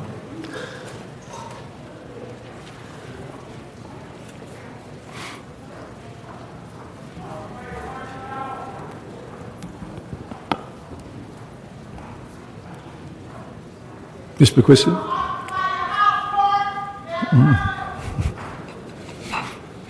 Jim McQuiston. It looks like the way that's going here, we're 23 million over every quarter. That means we're going to be pretty close to 100 million in deficit at the end of the budget year just from the expenses. And we haven't heard anything on the income yet. It looks like maybe we're going to be running 150 or 200 million down. That means we got to take some action now. We have to think about what are we going to do? We're going to lay off people? Are we going to cut down services, whatnot? Now, I just saw yesterday street services out picking up palm fronds, and that obviously is going to be pretty expensive for a Sunday, and we're going to have another blow, and they're going to have to be out again. So it looks like it's a continuing battle here, and we're not getting anywhere. So we have to think about what we're going to cut. We can't wait until even February for that. Yeah, thank you. I think you're going to see in both this report and the mid-year many of those recommendations. Thank you, Mr. Chairman, committee members, Pat McCosker, United Firefighters. The report before you makes recommendations department by department, and on the fire department I'm a little confused because it first says in bold letters no recommendation, but then it goes on to discuss some ideas on how to save money in our department. So I'm here to speak against at least those ideas. I hope they're not recommendations before you. But I just want to say that civilianizing either our dispatch center or our fire inspectors is a bad idea when it comes to public safety. We have the finest dispatch system in the world. We have sworn dispatchers down there. They're on platoon duty. It also talks about changing their work schedule. Either civilianizing or changing their work schedule is a bad idea. It's been studied over and over again by the fire department, reported on again and again as being critical to public safety and the most effective way to do it, the most efficient way to do it. As far as fire inspection goes, the same is true. We have sworn people inspecting those buildings that we crawl into when they're burning.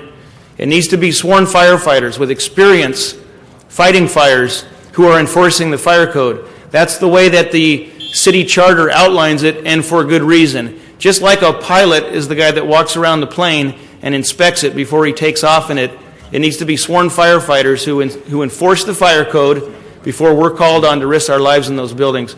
So I urge you to reject those ideas, and I hope that they're not recommendations before you right now. Thank you.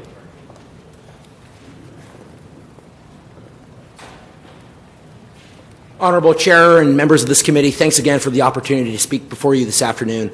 I too want to be speaking before you regarding the status report of the fiscal year 2011-2012. My name is Charles Leone, and I have the opportunity of representing the hard-working men and women in the Department of Transportation. My comments before you this afternoon are with a sense of urgency. It's a safety issue. The fact that part-time traffic officers, when sold to this body in the earlier this year, you were told that you'd be reaching fundraising goals and that these folks will be bringing in money. And the reality is the fundraising goals and the financial projections that we all thought part-time traffic officers would bring to the city of Los Angeles, it just hasn't been there. That's why the Department of Transportation has actually had to expand the days that part-timers would be working. They were working weekends only. Well, now they have them working every single day because they are trying so hard to get them to bring in the money, but they're not doing it. It's like having part-time cops. Agendize the Paul Koretz bill for this committee so that we can have the opportunity of speaking about it in this forum. And one last thing I want to add, construction and the supply and maintenance division of the fire department, we have great mechanics that work down there, and all we want is the opportunity, Mr. Parks, to have you come down to their shop at 140 North Avenue 19, circle around. I reached out to your office. I was told you didn't have any availability the rest of this year. All we ask is just for 10 minutes of your time. Thank you very much. Thank you for your time. All right, can we have the staff, please?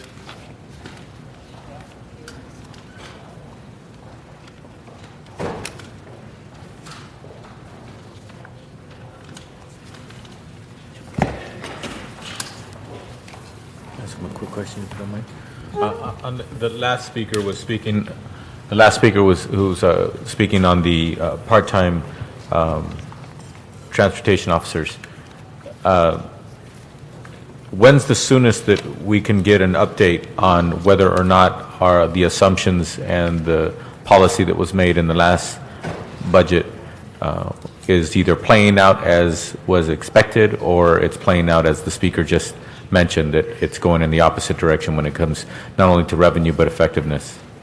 Well, there was a preliminary report that was done prior to you joining the committee, and we'll work with the Transportation Department to submit a new report sometime in January. Okay, thank you. Sir, Ben South, the CEO. Just to add to that, we currently are tracking on the revenue targets for the current fiscal year. I believe the annual target is $141 million, and at this point we're on track to reach that.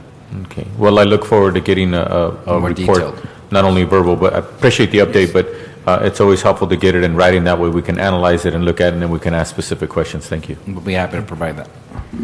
Thank you very much. Let me just ask a general question, and it took me a while to figure it out, but one of the things that in going through the report, and this covers a number of departments, that's why I'm bringing it up before you do your presentation, that we went to great lengths to identify many departments were in budget, and we specifically said in the narrative that pending their receipt of funds for ERIP.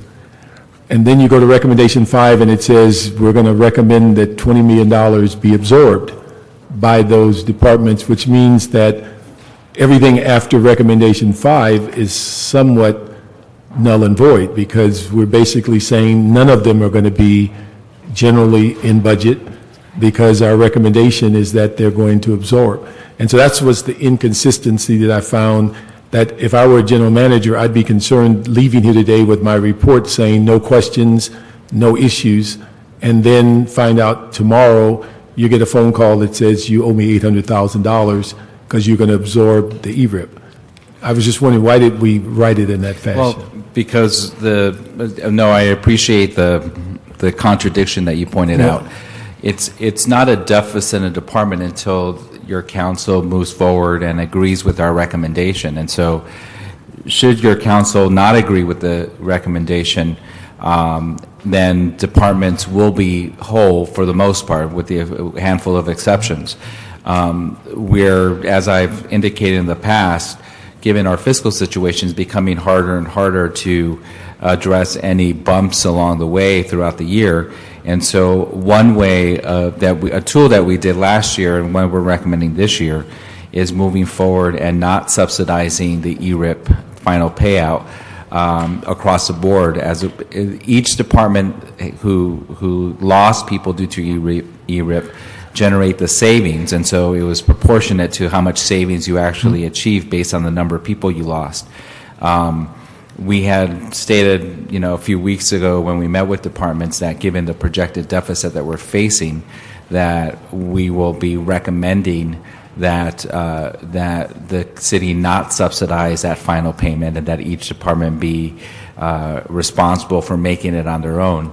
That in turn will create a deficit within the department, including my own, and in the context of the next FSR that will be released in mid to late January, we will then tell you specifically the impact of that.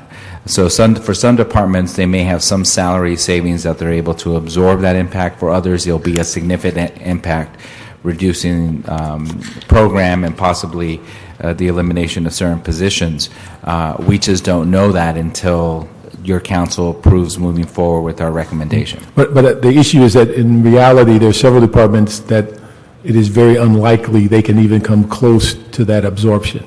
I mean, when you look at the fire department with $19 million shortfall, to add anything to that, it's probably not reasonable. The police department did a good job in dropping their 8 or 9 down to $1 million, but then you could just add another, 2 or 3 million back. Can they absorb that? And so I think that's, because what the real question is that at the end of your report, it reflects that you have about a $20 million shortfall that we can resolve at mid-year. In reality, it may be closer to 30 plus if departments can't absorb. That is correct. And so instead of calling out which departments we believe could absorb it and which ones can't, we're treating all departments the same, asking that they all develop a plan to absorb it, with the understanding that for some of them it may be particularly difficult, either because of the percentage that it represents in their general fund budget, or because they're already operating under a deficit. So until we go through that exercise, we are likely to have to subsidize some of certain departments' ERIP, but we won't know that until we're able to come back and tell you. So yes, you are correct. It's likely to be a bigger number than 20 million. Okay. Any questions, Miguel, before we go through the report? No. Okay. All right, why don't we start the report? Would you like me to walk Yes, through why don't you just kind of walk us through the report? And as we've done in the past, when you get to these departments, if there are no recommendations, you do not have to spend a lot of time on those. But again, those that there are some large numbers, we certainly want to ask questions as to how we got there and whether some of the things that's driving it. Okay, well, I'll have Melissa walk you through the specific report then. Okay, the summary section details our current budget deficit. We began with the first FSR with a $13.3 million deficit. This was primarily attributed to department shortfalls in animal services, fire, and police. Fire and police being the largest deficits, and they were directed to provide an operational plan to solve their deficits. For the second FSR, we're reporting a $72 million deficit. Once again, part of this deficit is attributed to fire and police, 16.4 and 1 million respectively, and this amount does reflect their operational plans. The increase is primarily attributed to the fire department's use of constant staffing overtime. We also have new and deferred MOU payouts, salary bonuses, and civilian salary costs. We also have expenditure deficits for petroleum, workers' compensation. Before you go, let me ask you on that issue of constant staffing, and we can hit it more in depth when we get to the fire department. Yes. But my impression was that when we went to the new staffing plan, the whole emphasis was to reduce constant staffing. And now we're saying that that's the driver of what part of their deficit is. Yes, they have attributed that to vacancies, their operations center, and their inspection for film and safety, and recalling staff for dealing with fire prevention. Okay, all right. Okay, continue with this. Okay, with the petroleum, bank fees, and workers' comp, we've attributed $9 million to increased fuel costs, 2.8 for increased credit card usage, and another $15 million from permanent disability settlements, medical liens, and increasing medical costs. Finally, we have reevaluated sworn and civilian pension contributions totaling $27 million. Consists of $14 million for the fire and police pensions, and that's due to higher than projected participation in the health care benefit. We also have another $13.5 million for lacers. This does not reflect any interest costs, however, and that's for a health care contribution for those bargaining units that did not participate to contribute towards their health care costs. On Table 2, which is on page 2, we have solutions that are, page 2. We have page 4, the solutions for addressing a portion of this deficit. This includes $17.6 million that has been set aside in the unappropriated balance. This money was meant to offset departments' reduced furlough savings for EAA and city attorneys, but however, since we did not come to that agreement, that money may be used. We also have $8.1 million pending in the Health Benefits Trust Fund. We need a review from the city attorney's office to make sure that they have an eligible use to use those funds to offset some of the workers' compensation deficit. We also have $4.1 million in revenue from airports in the DWP. We're going to wait till we have our revenue projections finalized before we make any recommendations to appropriate these funds to the department, and so that would probably be mid-year or later. We also have $20.8 million in departmental cuts, and this is what we discussed earlier with regards to not having departments use the ERIP funds that were set aside in that account for their salaries. And when you look at Table 2 on, page 4? Page 4. It appears that the UB surplus may be the only real money we're talking about. The others we're speculating and saying may be available, and then the key for the ERIP is departments that can absorb. So that is correct. A lot of that, almost 30 plus million may not be there, or at least a portion of it. Correct. Okay. So what would happen is when departments report back, we also do have a recommendation for our office to identify $21.4 million in additional cuts. And when departments report back on their operational plan, if need be, we would have additional recommendations. I think you raised a good point, Mr. Chairman. I think it's becoming increasingly more difficult to find ways to address even, these, in the larger context of a multi-billion-dollar budget, relatively small deficit. But because we've been this now 3 years of operating under a shortfall, we've utilized most of our other tools. And so these are options that we think are reasonable, but as you pointed out, some of them have not been fully laid out. Okay, our revenue discussion also begins on page 4. There's also attachment 1, which summarizes city receipts to date. At this time, we're not making any recommendations to adjust revenue, but just to summarize, we have sales, utility, and the TOT revenue, $14.5 million ahead of plan. But we do have downside risks to the economy that we did mention in the first FSR. We do see that construction activity and real estate sales have declined. And we also have a threat to the near improvement that was in the near-term outlook from the European debt crisis. Also, we'd be waiting for third and fourth quarter sales tax results before we make a recommendation. Property tax is about 3.1 million below plan, but we do think it might increase with assessed values. Departmental receipts are 16 million below plan, and some of this may be a cash flow issue and should be corrected by later the year. And then finally, business tax, there is a threat about 2.5 million loss from mutual fund tax relief.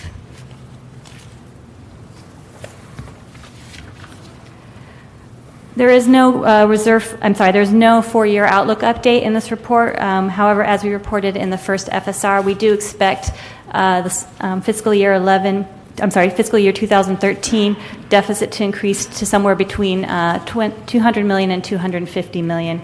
We are waiting for the adoption of new contribution rates by the pension boards before we can update that four-year outlook, and that would be in the mid-year. Our reserve fund outlook is 194.4 million, and that's 120 for the emergency reserve and 73 million for the contingency reserve, and our budget stabilization fund is 500,000. We also updated the issue of concerns. Our business tax elimination and the ARDON class action liability we did report on in our first FSR, and those included a 425 million impact from eliminating the business tax and a 750 million impact from the ARDON class action. We also need to have updated results concerning the cost for Occupy LA and the December windstorm. We do have data coming into our office to get you numbers. Finally, with the state budget, we do believe with the state projection of a revenue shortfall that the library grants will be impacted by the Tier 1 trigger reductions, and that would be an impact of 300,000 for the Technology Act grant and 200,000 for the program grant, but library did not assume these figures in their budget. For CRALA, we have received a finding for our first appeal considering the initial VARP payment, which was reduced by 1.9 million. We are awaiting a second appeal to hopefully lower by another 17.5 million. Also, the Supreme Court heard a constitutional challenge to the redevelopment bill by the League of California Cities and the California Redevelopment Association. For the federal budget, the HUD funding has been cut, and if the city is proportionally cut for the home program and the CDBG, we face a potential loss anywhere for 38 million for the home program and 65 million for CDBG. We also have the Joint Select Committee on the Deficit Reduction. They have missed their deadline, so that would trigger 1.2 million in automatic spending cuts. So that covers the summary. Any questions on the summary? Okay. The discussion section begins on page 15. So we report the threat that department growing salary deficits pose to the city budget, as well as potential salary settlements for lawsuits and a potential shortfall in departmental revenues, particularly with furloughs and decreasing employment levels. We also mentioned that our petroleum costs, which is an expense item under GSD budget, does face increases under the fluctuating gas budget. So our first section considers all departments, and that is our recommendation, as was discussed, for departments to attempt to absorb their ERIP appropriation, and they would have to report back to our office by December 19th with a plan to address the shortfall or maybe even mitigate it with cuts. Our office would then come back with a report including a solution for the remaining deficit. So you want to just stick with all departments with recommendations, or just those that were key? Just those that are key. Okay, I think so those that with no recommendation, unless, I wouldn't go page by page, but unless a council member has a question, we can just zip through those with no recommendations. So we can just go page 17 if there's no questions, we can just keep moving Okay. page by page. All right, so we have no recommendations for aging or animal services. Building and safety has a recommendation to appropriate $14,000 from the local enforcement agency revenue. Our office, city attorney, has no recommendations. City clerk has a technical correction. CDD has several recommendations and a report back from the Budget and Finance Committee report for the first FSR.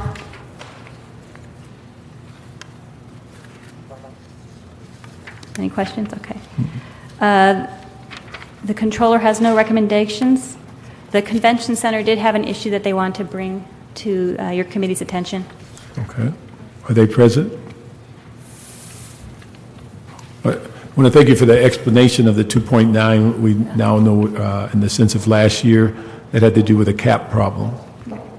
Thank you. We received their FSR on Friday at 6, so that's why it's not, this information is not included in here.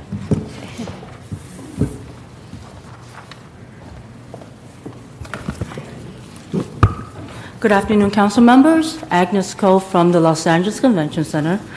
The issue before you today is in the fiscal year 11-12 adopted budget, the Convention Center was given the authority for hiring hall MOU 35 for electricians.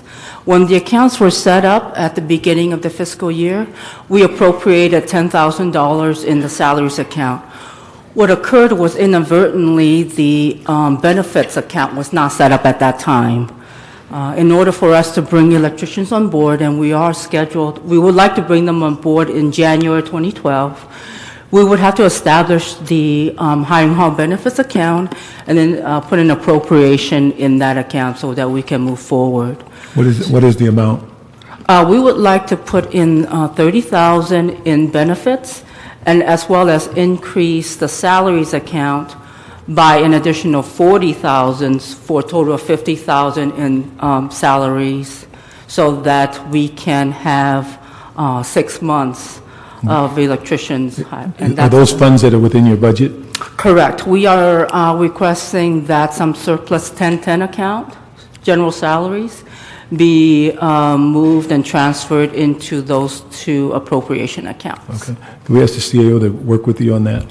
Yes. Is there any issues? No, Deanna Mangiolo, CAO's office. The department has a surplus in their 1010 salaries account, so the transfer is, we can transfer the appropriation. They wanted to include a recommendation and include the council to act on creating the new account, and also increasing the original account. Okay, if you could give the clerk the right language for that account, we can make that part of the committee report. Thank you very much, sir. A point on that, we're talking about revenues being down categorically, and when you look at it across the board, we certainly don't have the amount of funds in any particular department today that we were able to utilize just last year or the year before, a few years ago. So I just want to warn especially the public who's listening, when you hear the word surplus, it's not necessarily a word that actually should get people excited, because when you look at it overall as a department, there's not a surplus in the department overall. There just happens to be a little bit more money in one particular account. Big difference between a true surplus overall versus a little bit more money in one account.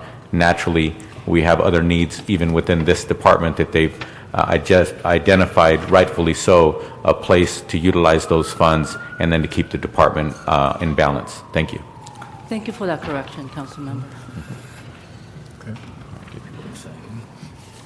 Okay, continuing on page 21, Cultural Affairs, Disability, El Pueblo do not have any recommendations. 22, Emergency Management, Employee Relations Board do not have any recommendations. Ethics has one recommendation to transfer $15,000 from contractual services to hire a clerk. Finance has a couple of recommendations and a report back from the Budget and Finance Committee report from the first FSR. There's an update on their pending RFPs. Additionally, there are recommendations for Finance and Building and Safety to report back regarding the reimbursement of bank fee expenditures, and Finance to report back regarding the status of the merchant card convenience fee. It is also in the section where we reported on the $2.8 million shortfall for the bank fee account. Let me just ask, on those 4 existing contracts that lapsed, does the work continue while they're lapsed, or have we just not had any of these activities since January 11th or November 10th, 2010, or what is the status of that? We have our analysts coming up. And then while they're coming up, let me ask, during the revenue day, we asked the CAO and the CLA to look at how we might cause to have an audit involved with each one of our revenue sources. Have we made any headway on that? Did you say Revenue Day? Revenue Day. We have a Revenue Day? We had a revenue, it was very short. As far as the Revenue. contract, these pending contract, the new contracts, the work does continue. Work with the, continues, okay. other So we just give them what, extensions? It covers. Okay, so we've not, The it's not, period. even though the contract has lapsed, the work continues We can still on continue the sales tax, the business tax, the utility tax, and the... transit, yes, Okay, but the very good. documentary is a new one. New one, okay, Going very forward. good. And on your second question, we'll report back on that. Okay, thank you. Any questions on finance from anyone? Okay. Okay, the fire department is one of two departments reporting deficits. In the first FSR, their deficit was reported to be as high as $8 million. It has since climbed to $19.2 million, which of course would be higher if they didn't get the ERIP transfer. They attributed this surplus to $12 million in the constant staffing overtime. They also have $4.5 million for new and deferred UFLAC payouts. They have $420,000 from the elimination of sworn furloughs and unfunded positions at $361,000 and expense deficits of $620,000, and that comes to your 19.2. They did come up with an operational plan, however, it only came to about $2.8 million. Some of this money was shifting special duty to platoon duty for savings about $1.8 million and expense reductions of $1 million. They also identified $3 million in pending revenue from the Department of Water and Power, and this would be the reimbursement for responding to down power lines. And more doubtful about whether we receive this money this fiscal year is money from AB 678, which would be about $8 million for the reimbursement for responding to Medi-Cal patients, ambulance transport. On that last point, the department, I know the mayor's office and the CLA's office is working on trying to expedite that funding in this fiscal year, but the likelihood of it seemed fairly remote, so we thought it would be safer to assume that it's going to come in next fiscal year. And also to keep this in proper perspective, this growth to 19 million is, that's after we moved about 7 million from last FSR out of the UB. We did not move that 7 million, but this 19.2 does assume that 7 million is moved from the UB. so it would be- if you didn't move it, that would increase their deficit. So we're assuming it's been moved by the 19. Correct. Okay. That makes it even more of a concern of the growth of their deficit, because we've already added 7 million to it. Yes. Any questions? And some of the other options are discussed in here, but these are not recommendations, but they are on page 25. I'd like to ask the fire department to come on up for a couple of quick questions, please.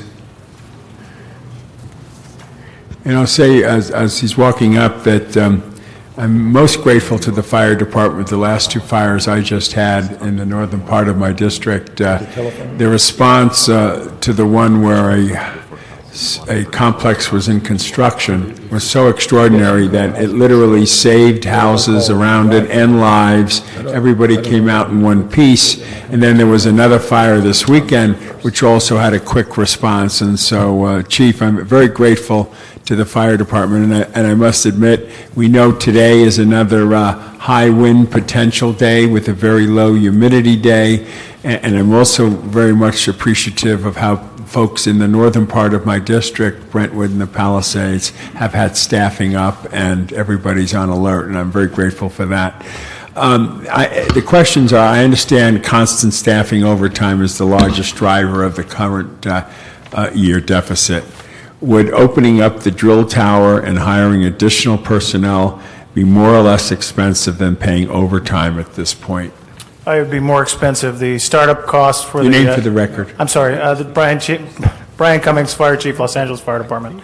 Thank you, Councilman. It would be more expensive at this point, about $14 million in startup costs to get the drill tower reactivated, get staff transferred out of the field, bring in the training staff. They're currently in the field offsetting overtime, so we'd have those vacant positions as well that we'd have to cover for. So there's a startup cost. So right now, and probably for the next 16 months, it's going to be less expensive to continue forward on the path we're at. Great.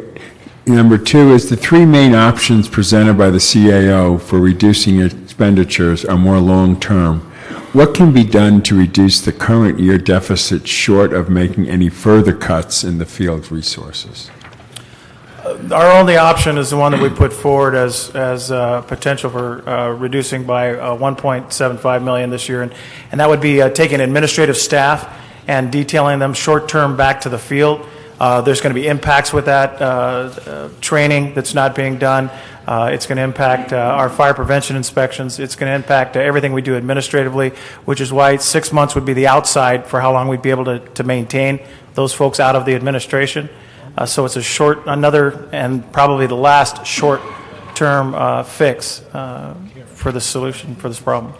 See, does the fire department or the CAO have any revenue ideas that we can begin to implement immediately? I've heard some of these following anecdotally from various members of the department. Charging residents and businesses for repeated false alarm responses, similar to what LAPD does. We're working with LAPD through their Cry Wolf program to see if there is some opportunity for us to bill for those. It's going to take staffing in order to process the billing and to make the collections, and we've reduced our civilian staffing by approximately 25% over the last 2 years. So we don't have the personnel right now to actually do that collection. And with that in mind, billing the county for approximately 5,500 annual transports from the jails that the city does not collect any ambulance billing revenue on. When we meet with the county shortly for on another billing issue, we intend to bring that issue up with them. That's great. Long term. Supply and Maintenance Division. What duties do the current 12 sworn positions at the currently perform, and what is the total number of sworn personnel currently assigned to Supply and Maintenance? I believe we have 12 sworn members at Supply and Maintenance Division, and they provide the subject matter expertise on the tools and equipment that we use as firefighters. While we have civilians that are extremely capable and knowledgeable about repairing the equipment that's down there, they don't use it day to day in a public safety setting, so we need those sworn members to add that level of expertise. Fire Prevention Bureau. Does the fire department feel that a civilian can bring the same level of expertise to the position of fire inspector without having a background in firefighting? We're looking at that. That's a long-term solution, Councilman. Right. We're going to have to investigate and see. We currently do have civilians that work in our Fire Prevention Bureau. We're looking at potential for expanding that, but we want to make sure that we are providing the highest level of safety to the public here in the city.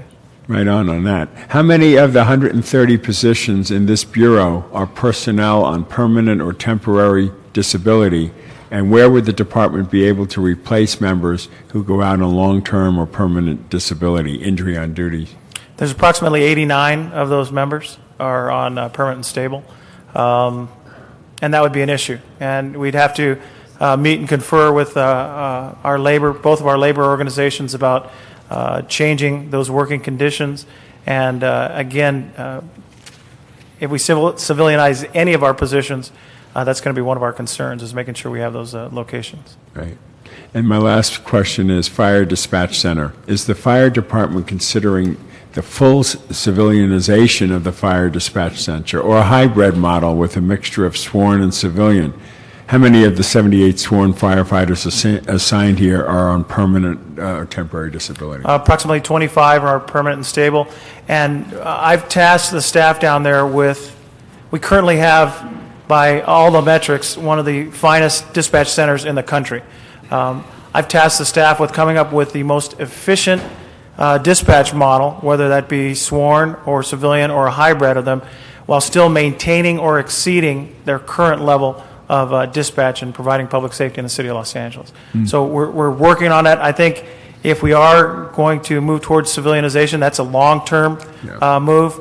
We are looking now, though, at looking at our work schedule and examining a 40-hour work schedule for our sworn members that are in our dispatch center. And last thing is just a general, really more for you, Miguel, on this. Let's assume there are issues that Mother Nature puts in front of us. that obviously the fire department has to respond to that could put them into some 24/7 kinds of situations. Would our reserve fund be the way in which we would deal with it, assuming, obviously they might come out of budget because of the reality of the issue? That would be one of the options we would have. I think that, every year we have issues that we can't control that are unforeseen, acts of God or, the Occupy LA kind of situation.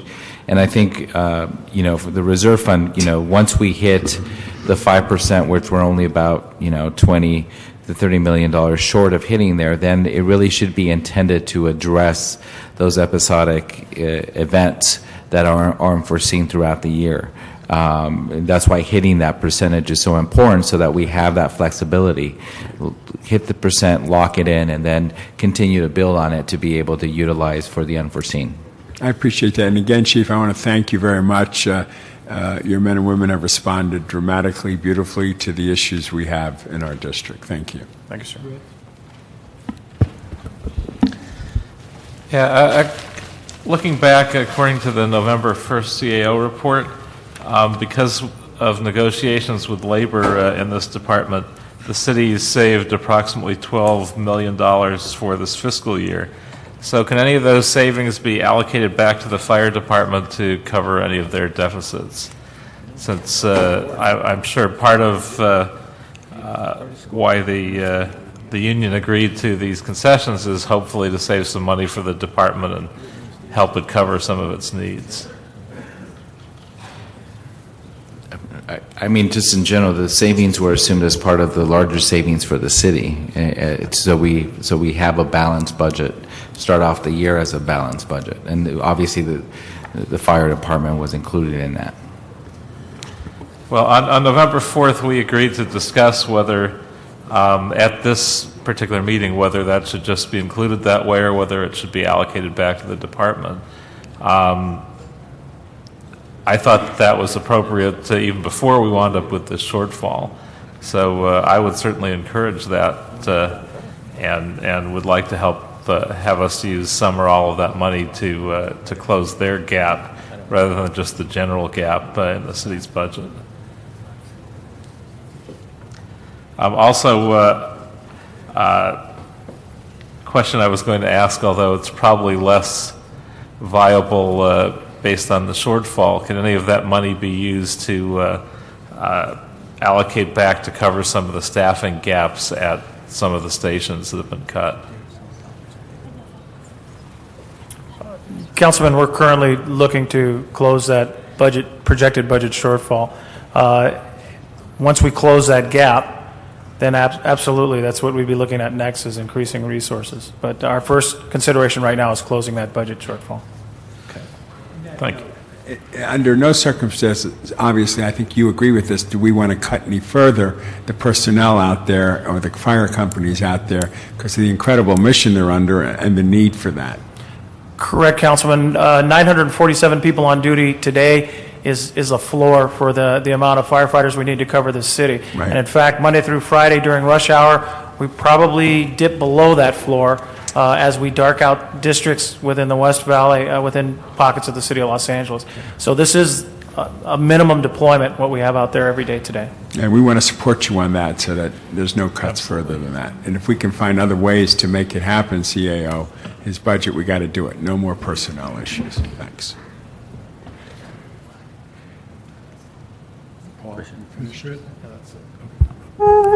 Thank you.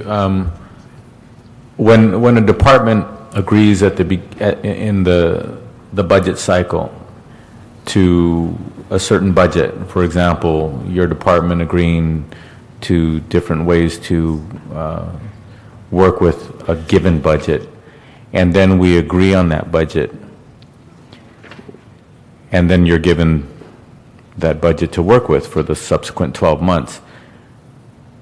In the case of the $12 million, is that money still with the fire department, or is that money, since the fire department is general fund funded primarily, isn't that money go into the balancing of the overall scope of the budget? It's no longer fire department money. We were allocated $472 million in this budget. That takes into account the 6.9 that was put into the UB. And looking at the staffing level that we put out there, that 947 firefighters, our budget is going to be closer to $495 million. So there is a substantial shortfall. And most of that is in the constant staffing overtime account, which was funded to about $63 million. Last year during the MCP, we spent in excess of 89 million, I believe, from that account. And this year, I believe we're going to spend about 91 million in that account. So there's a shortfall. Now everything you just described is relevant to your day-to-day operations and your want and ability to try your best to stay within the budget that you were given. But that's irrespective of how much you were or were not given a year earlier, correct? Correct. So my question to Miguel, when a department is cut and then in the budget process we're giving them a number and then they do their best to work within that number, whatever we had cut in the budget process and we finalize it, that money doesn't score as somehow belonging to that department anymore, the cut portion.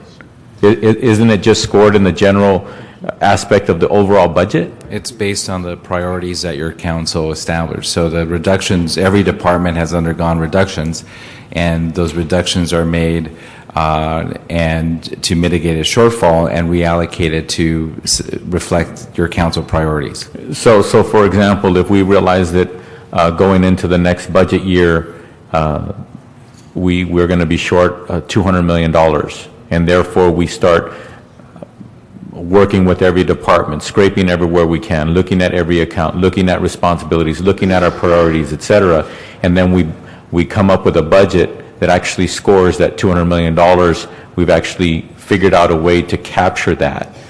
That $200 million doesn't belong to anybody. It doesn't belong to any department, correct? That's correct. Essentially, that's what we're recommending when it comes to the ERIP subsidy.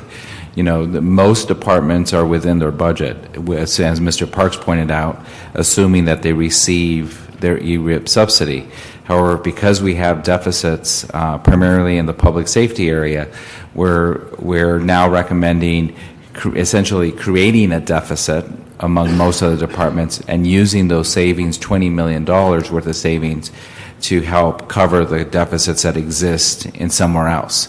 And so, again, it's a recommendation. Ultimately, your council makes that determination, but it's the resetting of priorities to reflect the priorities set by your council. So basically what you just described is it appears that politically or otherwise, public safety, the fire department, police department, for example, seem to be of the highest priority for the policymakers in the city. And since combined, those departments look like they're tracking above the allotted budget that they were given at the beginning of the budget year, that if we're to keep them going without them having to drastically cut within their departments for the remaining months of the year, of the fiscal year, then one of the options we have as policymakers is to basically ask other departments to tighten their belt further for us to make up that gap. That's correct. And therein lies the whole point of priorities. That is correct. Thank you. One thing I'd just like to comment on, and I think this is where that civilianization question kind of goes sideways, is that unless we're proposing to civilianize fire prevention and fire dispatch and get rid of the sworn, then you're going to be adding a cost for the civilians that replace them. So merely moving them to the field does not come without a cost. And I think we have to make sure that as we discuss that, just what the larger cost is, because if we're saying that they're going to go out in the field, then who's going to do the work of fire prevention and fire dispatch? And if we're going to civilianize them, that means there's a dollar value that's going to come in making those positions now civilian. I think it depends on how it's done, and I think that's why we're working with the fire department to find a way to do this that is both maintains their primary public safety mission, at the same time generates savings.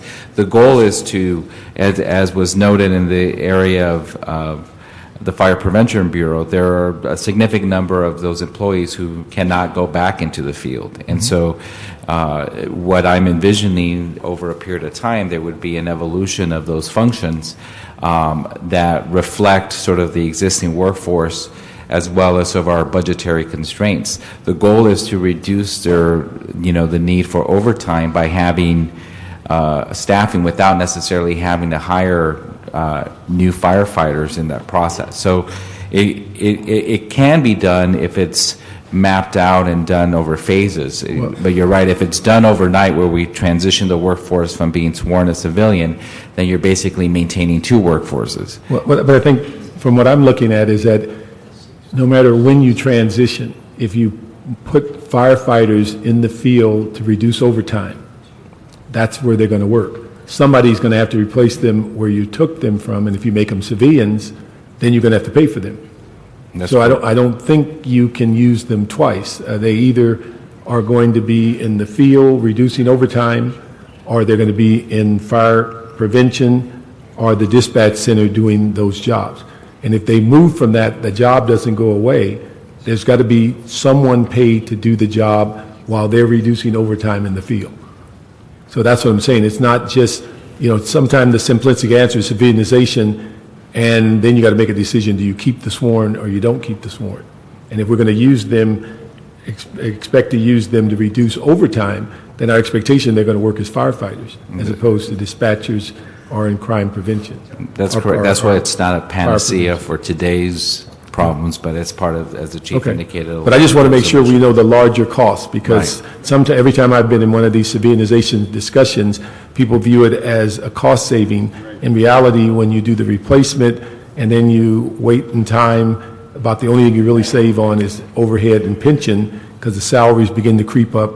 And I think if people knew what they knew today and they sold the police department on civilianization, the PSRs make about the same amount of money as a P2, except for pension and medical benefits. So the savings disappears pretty quickly. Right. So, but the other thing, and I want to just comment on Mr. Cardenas's comment, is that I think one of the issues that we have to be very concerned about, that in the sense of the word savings, everybody thinks it's money you're squirreling away in your drawer somewhere. And in fact, it may be savings today, but when you then reallocate it to keep people from being laid off, or to keep 311 working, or to do something else, or buy a computer, it basically becomes part of the larger budgetary process. And so if we created a policy that starts earmarking savings to specifically one department, we're going to have to start earmarking the cuts that support that. And so it's not one of those things that the money just goes into the reserve fund and sits there and grows. It goes and keeps other functions in the city and other employees employed. That's right. And so again, when we have those discussions, we have to, if we're going to talk about earmarking it, then we have to put a package of cuts in other departments to cause that to occur. Like we're doing in the ERIP. Thank you. And on that note, I think the word savings confuses the public, because when I teach my children the word savings, that means that they actually took a dollar and they put it somewhere. And so that dollar, you can look at it, you can see it, you can feel it. Hopefully it actually grows wherever it's at. But when we make cuts, it's not that we have $12 million and we got that $12 million and we set it aside and put it somewhere. We're actually cutting $12 million because we're realizing the revenue and the income that is coming into the city does not provide $12 million, and therefore we cut it. So when we make cuts to a department, and then later on, whether that department goes over budget, stays within budget, or actually reduces their budget, and then we start speaking of rewarding a department or adding funds to a department because they're a higher priority department, it doesn't mean that we can go back to that $12 million that we cut and go grab it and use it. It's gone. See, it's not even gone. It didn't exist. Right. See, that's the anomaly of budgeting or thinking of dollars that the average American, the average Angelino doesn't understand is that when we're talking about a budget, first of all, we're not talking about the city of Los Angeles coming July 1st, that there's $4.2 billion in general funds sitting in a bank account somewhere. We're talking about $4+ billion that is projected as money that if everything goes well and our projections are correct, we will have $4 billion+ to work with. And then within that, police department gets their share of that projection, the fire department gets it, the recreation and parks, and on goes the list. The fundamental problem that the public doesn't see or understand or grasp is that the money that we're talking about all too often is money that never was a reality until it actually comes into our coffers.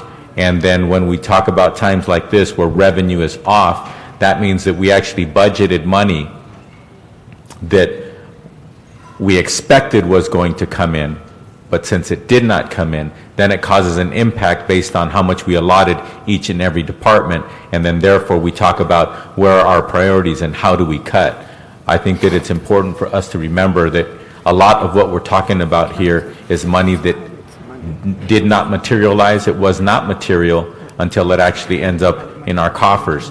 And when we talk about money that we cut out of a budget, such as $12 million to one department, that was money. The reason why we cut it out of the department, it's not that we don't want to give that department that $12 million, it just didn't exist. And therefore we should not be irresponsible and act like it does exist.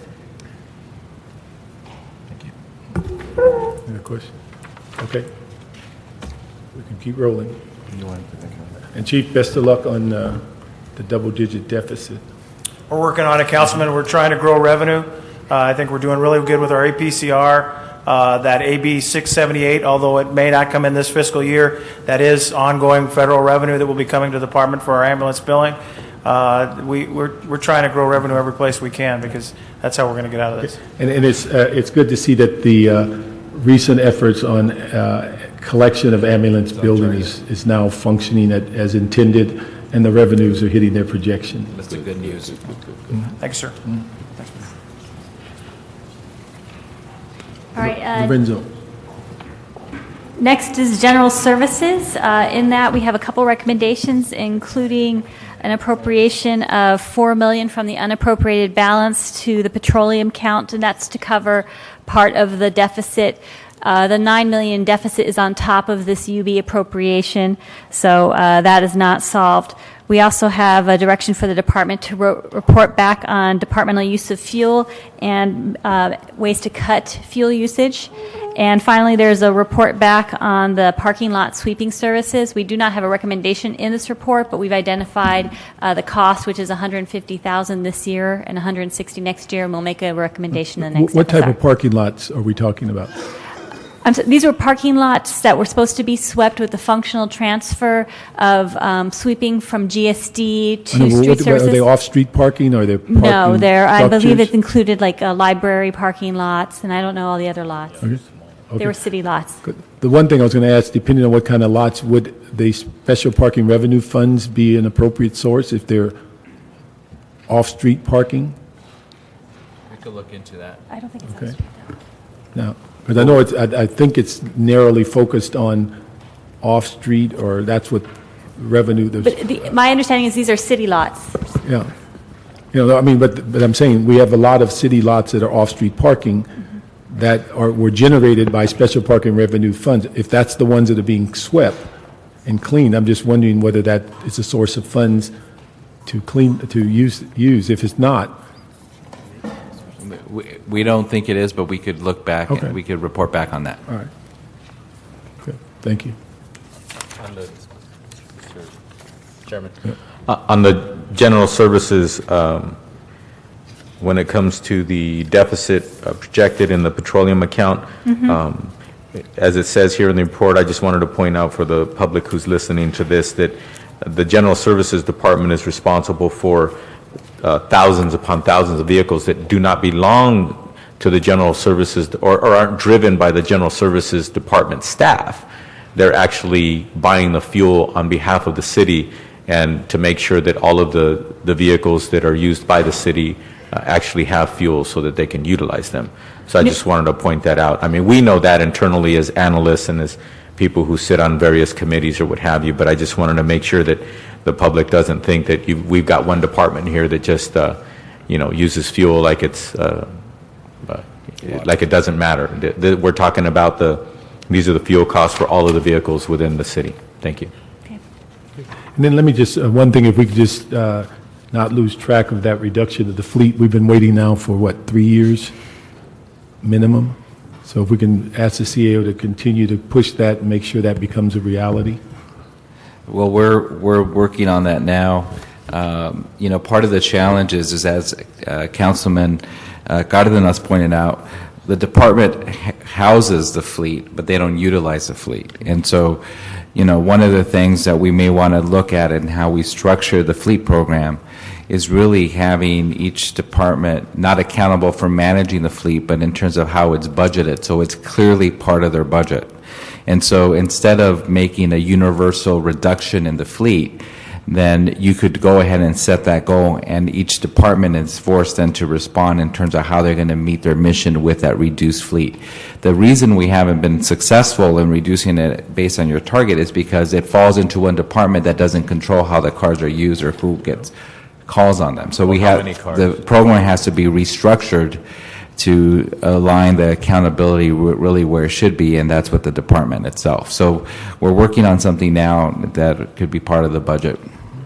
So you're going to reverse 30 years of effort to merge them all? No, we're not suggesting decentralizing the management of the fleet, but more how they're accounted for and exactly whose budget is reflected in, so that the general manager responsible for actually utilizing the fleet, their piece of the fleet actually is accountable for reducing it as well. Yeah, I think the problem we had over the last 3 years is the general managers would never respond to general services, because that was the question they asked for the last 3 years: how many of your cars you don't use and how many of them should be reduced? And they've never been cooperative.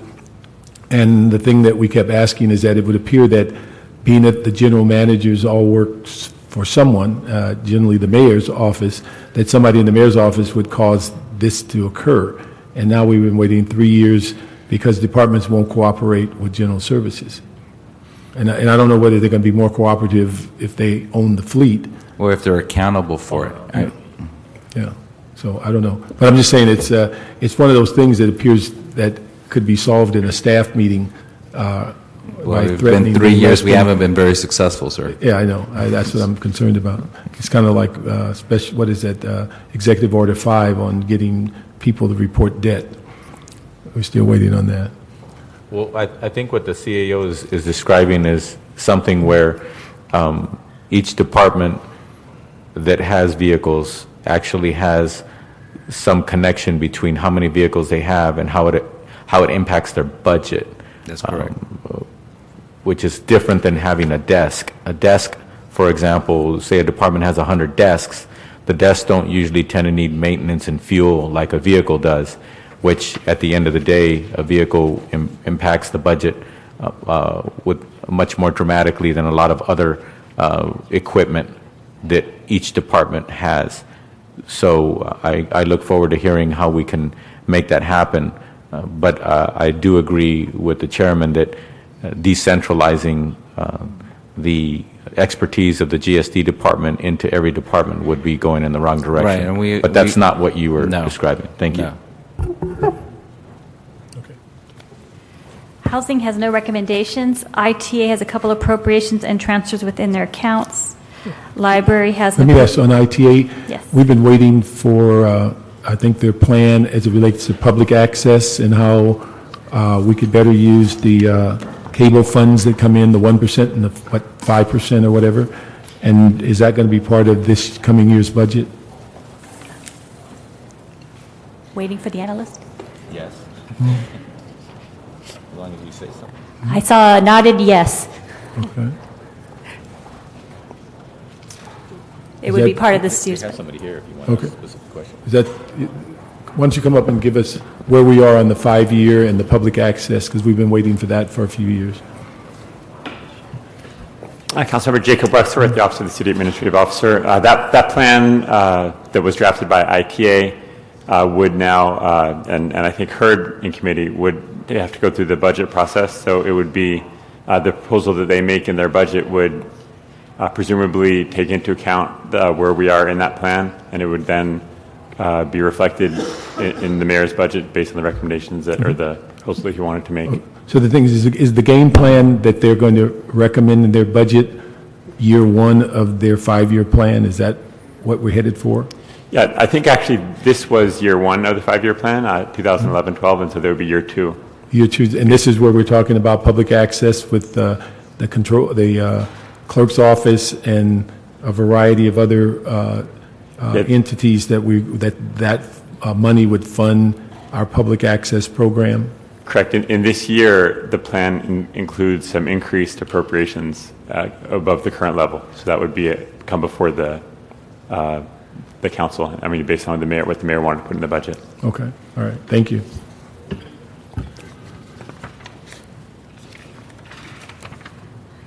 Library had an appropriation from their fund. Mayor's office has a request for reappropriating encumbered funds. Neighborhood Empowerment has several requests, including an appropriation from the UB for 2 new certified neighborhood councils and reappropriation of funds in accordance with council action, part of the adopted budget, to return unspent funds to the neighborhood council from the Neighborhood Empowerment Fund to the councils in their founding year. Personnel does not have any recommendations. Good evening, Mr. Chair. Bangwan Kim, General Manager for the Department of Neighborhood Empowerment. We have some specific adjustments to request for our FSR. We're still reconciling the encumbered funds from last year's Neighborhood Council funding program. So specifically, we have 5 items that we would like deleted from the FSR, which would reduce the total dollar amount from $141,677 to $125,486.01. What are the 5 items? 15, 17, 21, 26. And these are the recommendations? Yes, and 33. Now, why are they being removed? We are still reconciling all of the funds, so these dollars were actually paid for already. Okay. So let me have the numbers again. 15? 15, 17, 21, 26, and 33, for a total of $16,190.99. Okay. CAO, we can reconcile that?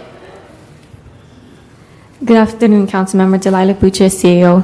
These requests were originally submitted by the department, so if they wanted to remove these specific ones, we're okay. These were originally approved by the Controller's Office. However, I would ask that if any were to be added or amended, we address that in a future FSR until the Controller and myself. But we could remove these out of this? Yes. Okay, very But good. any additional would have to be subject to CAO. Very good. Okay, so that reduces from 141 to what, you said 121? 125,486.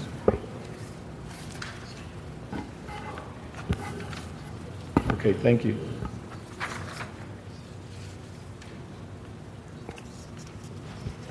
Personnel has no recommendations. Planning has a transfer to the Controller's Office and sets up a new account to pay for expedited permit services. Police is another one of our departments with a large deficit. They did develop an operational plan that addresses most of that deficit. In the first FSR, they had about a $5 million deficit that increased to 8.7. The $5 million was from sworn salary accounts, mainly to firearm and equipment payouts.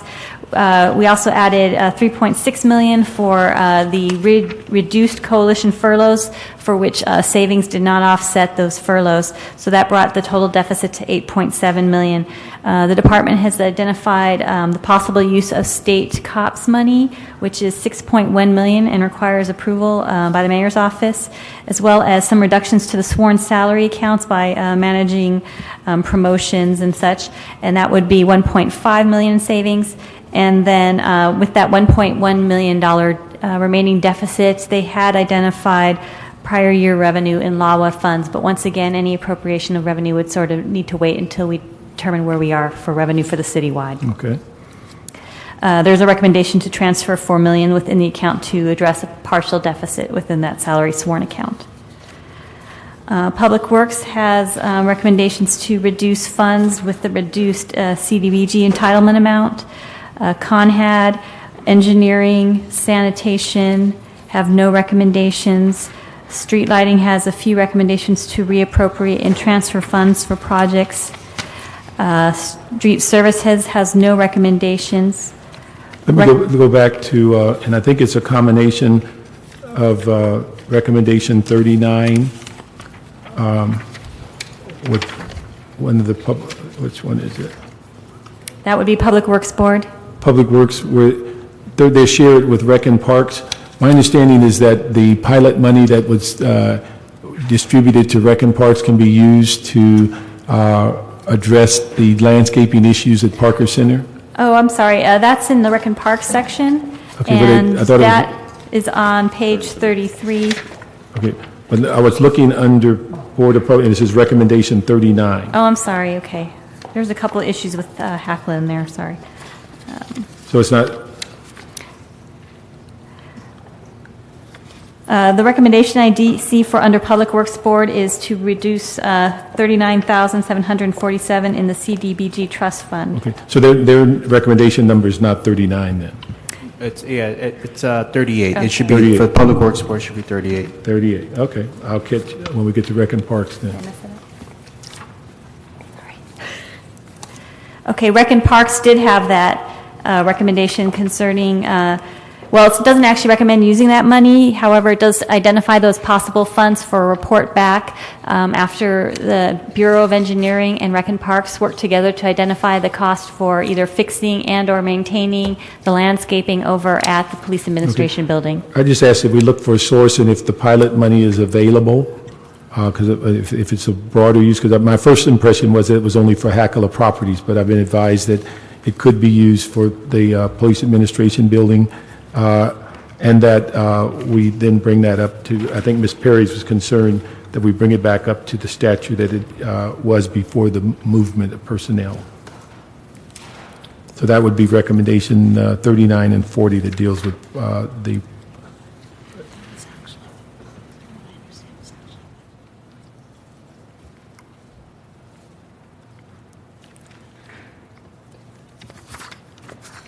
So this is for the new building? That is correct. Okay, so if we could look at 39 and 40 and see what source of funds and if the pilot is available. Okay.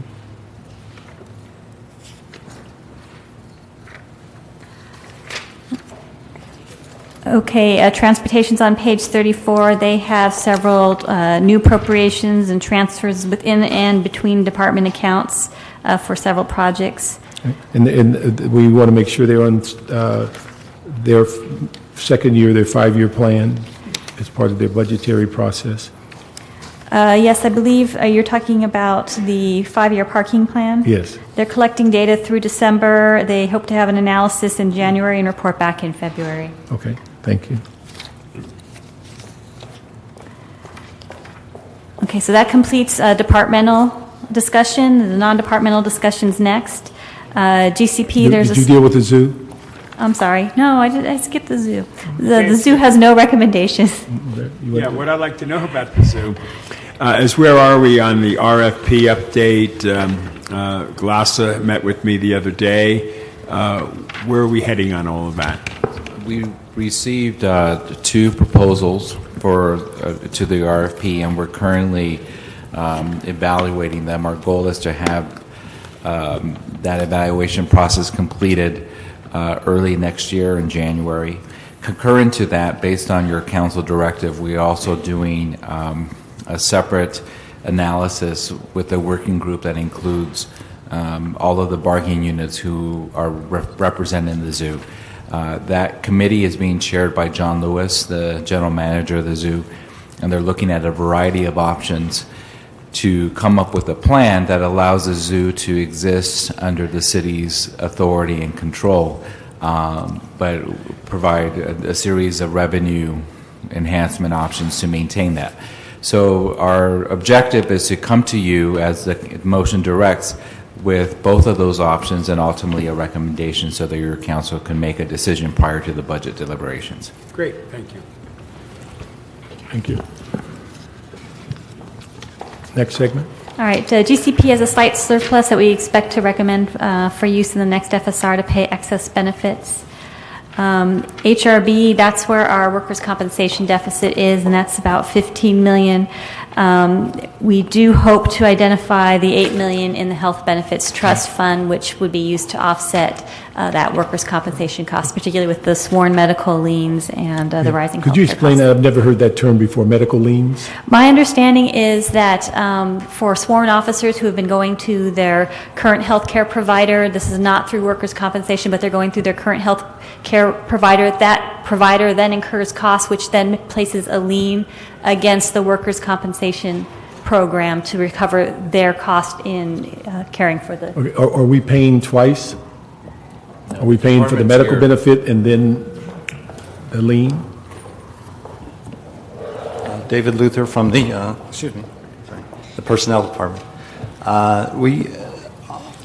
The state law is, the way they view Blue Cross and the medical providers is fairly clear that they're treated as any other entity. So the fact that we pay a subsidy and the fact that we might reimburse them for workers' compensation costs is consistent with state law. We have asked that specific question, though, of the city attorney's office just for confirmation of our point of view on that.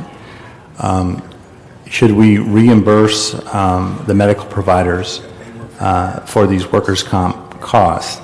The likely result is that future premiums that they would have would not be as high as they normally would have been. They would account for this additional money coming in. And then there's a secondary question on probably on the labor relations side, since we pay for the subsidy of these medical premiums for all the sworn plans. Should we consider trying to adjust the subsidy that we provide each member in those units?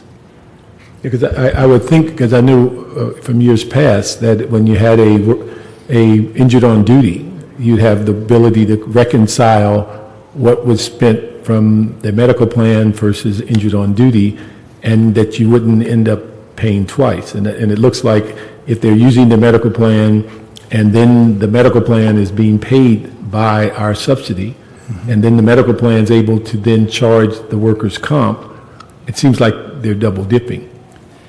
Again, we've asked the city attorney for their opinion on that, but I think Don probably could best address that from the state side. There's currently case law, and in the labor code, these kind of instances are addressed. Whether they're double dipping, possibly, but by law, we have to pay or object within 30 days. And we pay or what now? Pay or object to it as non-industrial, but through the review of these, most of the treatment is industrial, which gives us 60 days to pay them, or we're subject to penalties. Okay, but then how does the city retrieve its fund on the original medical cost? You mean on the original, health insurance side? Yeah, the health side. That I do not know.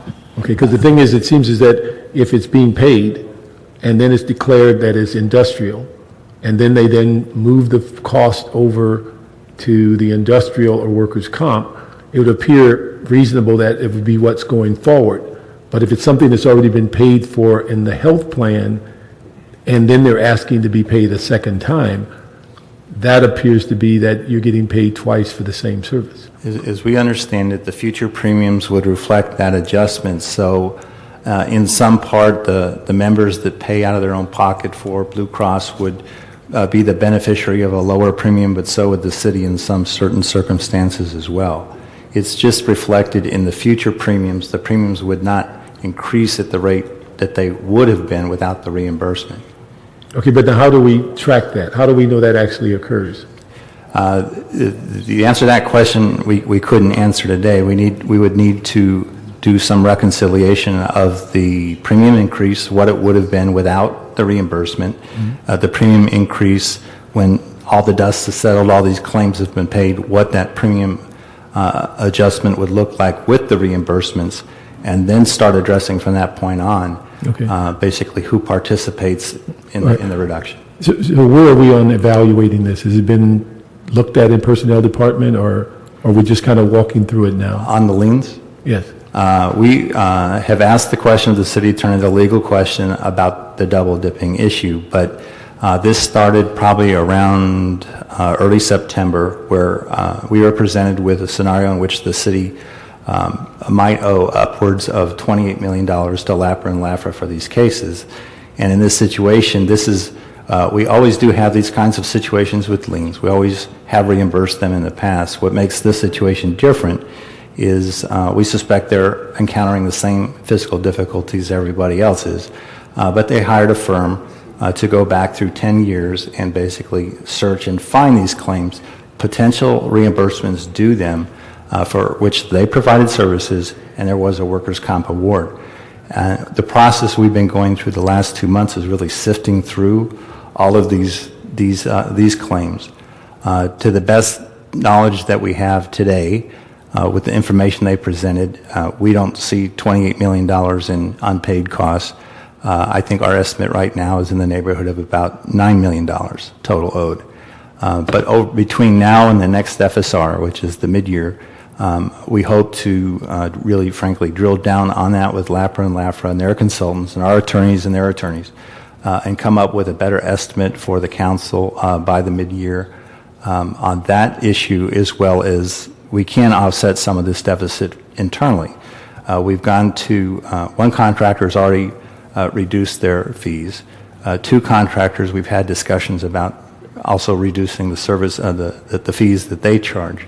But between the efforts that we can make internally and through some additional work in December with LAPRA and LAFRA, by mid-year we should have a better estimate on what the total deficit. Let me just ask if the CAO and Personnel Department and the city attorney put together a separate report on that issue so that both the Budget and Finance and Personnel Committee can get access to reviewing that issue, because it seems as though we historically have, if somebody's getting a claim on a workers' comp claim, we've historically found ways in which these things got adjusted, that they couldn't get paid from their medical and their workers' comp.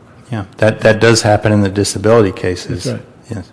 So if we can get something back to both committees and tell us where we are with our legal standing, what are our options, because it just appears as though it's another way of looking at the city paying funds to its employees, but we're already providing a significant health plan that's caring for them on the front end, and now we're saying pay me again because it's declared workers' comp. Right, we'll report back on that. Okay, thank you.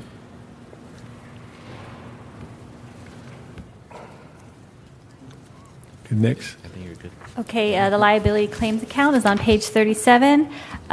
They do expect to be within budget except for the Ardon case, of course, and then there is a recommendation to reappropriate $1.75 million in encumbered funds to pay the settlement out this year. Reserve fund we did go over. Yeah. The UB does mention the 4.08 in appropriations that are recommended in this report for the neighborhood councils. Let me just say to Miguel, we need to find a way that we can begin, as we quote, find savings, find them in some way that we can start growing the stabilization fund. For us to be in a situation 3 years down the road that we have the same $500,000 that we did when we created it, doesn't appear that we're interested in stabilizing the budget. So we should be looking for ways that as we find revenue, that it goes into there for that intended purpose, so that, and it also grows our reserve fund overall. No, I agree. I think once we hit the 5% on the reserve fund, then the next step is to start building up the stabilization fund, and we're almost there on the reserve fund. Yeah. So I think you're going to get to enhancing the stabilization fund before you get to the 5%. Well, let's hope not. Quick. Yeah. For budgeting purposes, it ends up being counterproductive for balancing the budget when and if we don't make sure that we are mindful of our reserve based on our ratings and what New York says about how healthy we are, correct? That is correct. I mean, the last time we were downgraded, the specific reference was the fact that we had to rely on the reserve fund to end the year in the black. And so we've been working since then to have a healthy reserve fund. Our reserve fund right now was $194.4 million, which represents about 43% of the general fund receipts. Our goal is to get it at 5%, which is at $219 million. So we're not too far away from reaching that goal. This is the highest we've been in over a decade. So it's an important part of our financing. It allows us to be in good standing with the bond rating agencies, is what investors look at. And let's keep in mind that the 5% is the bare minimum, really should be the floor. And then from that, then we could build the budget stabilization fund and provide other ways of mitigating sort of the ups and downs that happen through the year. But we need to hit that basic amount. So this is all about financial responsibility, not about ego building, correct? That is correct. I mean, if it was ego building, it should be a lot higher than that. But this is just basically, the most fundamental, like any household having a savings account, and it's part of what we get evaluated on when we issue the various bonds that we do. Well, I prefer not to compare it to a household, because when somebody has a household responsibility, it's a lot more limited when it comes to the scope of responsibilities. When we're elected officials, we have responsibilities, direct and indirect. We have direct responsibilities, we have fiduciary responsibilities, and usually a household, maybe they go into debt, a few tens of thousands of dollars, and they topple over. A city like ours, we could actually find ourselves going in the wrong direction by hundreds of millions of dollars before we correct it, and then all of a sudden we're on a path of no return. So the reason why I wanted to make sure that we all let the public understand that, when unfortunately we've reduced our services, we've reduced the number of personnel that we have within the city across the board. We've put hiring freezes. It's not because we're involved in some esoteric exercise. We're actually in a very precarious situation, because even though we've done that surprisingly so for a few years in a row, we're still looking at the subsequent year, our current budget year, and the subsequent year that we're about to budget and start budgeting hard in the next few months. We're still looking at a few $100 million that we're going to have to continue to find ways to cut. So it's important for us to be mindful of the fact that $194 million is not that big a deal. It's important, it's good, but it's not that big a deal. And one big disaster, and we're upside down. That's right. Okay. All right, so the final non-departmental fund is the UB, and after the 4.08 appropriation, there will be a UB balance of $36.5 million. And that concludes the non-departmental report and recommendation, so everything after that is just provided for informational purposes if you wanted to go over that. Now, I think the charts speak for themselves. Let me just ask a couple of quick questions. If the council approves recommendation number 5, does that then prompt a operational plan for each department? That is correct. They would report back to our office December 19th. Okay, December 19th. And then, let's see. Oh, the other last question I have is that in one of your paragraphs, you talked about the fact that we did not get, a couple of our bargaining units did not go forward on the medical issues. That is correct. That would have been the city attorneys and EAA. Okay. And that cost us like $13.5 million? Well, it cost us $13.5 million from the city's contribution. However, there was $17 million set aside in the UB, so we can use some of that money, which is one of our proposed solutions. Okay, but I'll talk about that in the sense whether that then becomes part of our negotiation to retrieve any of that money as we settle those contracts. to retrieve the amount we've... I mean, when those contracts come up, I think that continues to be our priority, is to have everybody can make a contribution towards retiree health care, correct? All right, very good. So if there's no other questions, we'll move the second FSR with the instructions and comments we made during the hearing. And Mr. Rizzo, you had any? No, I just want to thank you for putting it together and going through as thorough as you do. That really does help us in this process. Thank you. You're welcome. Thank you very much. We have no other cards, and so we will adjourn. Thank you.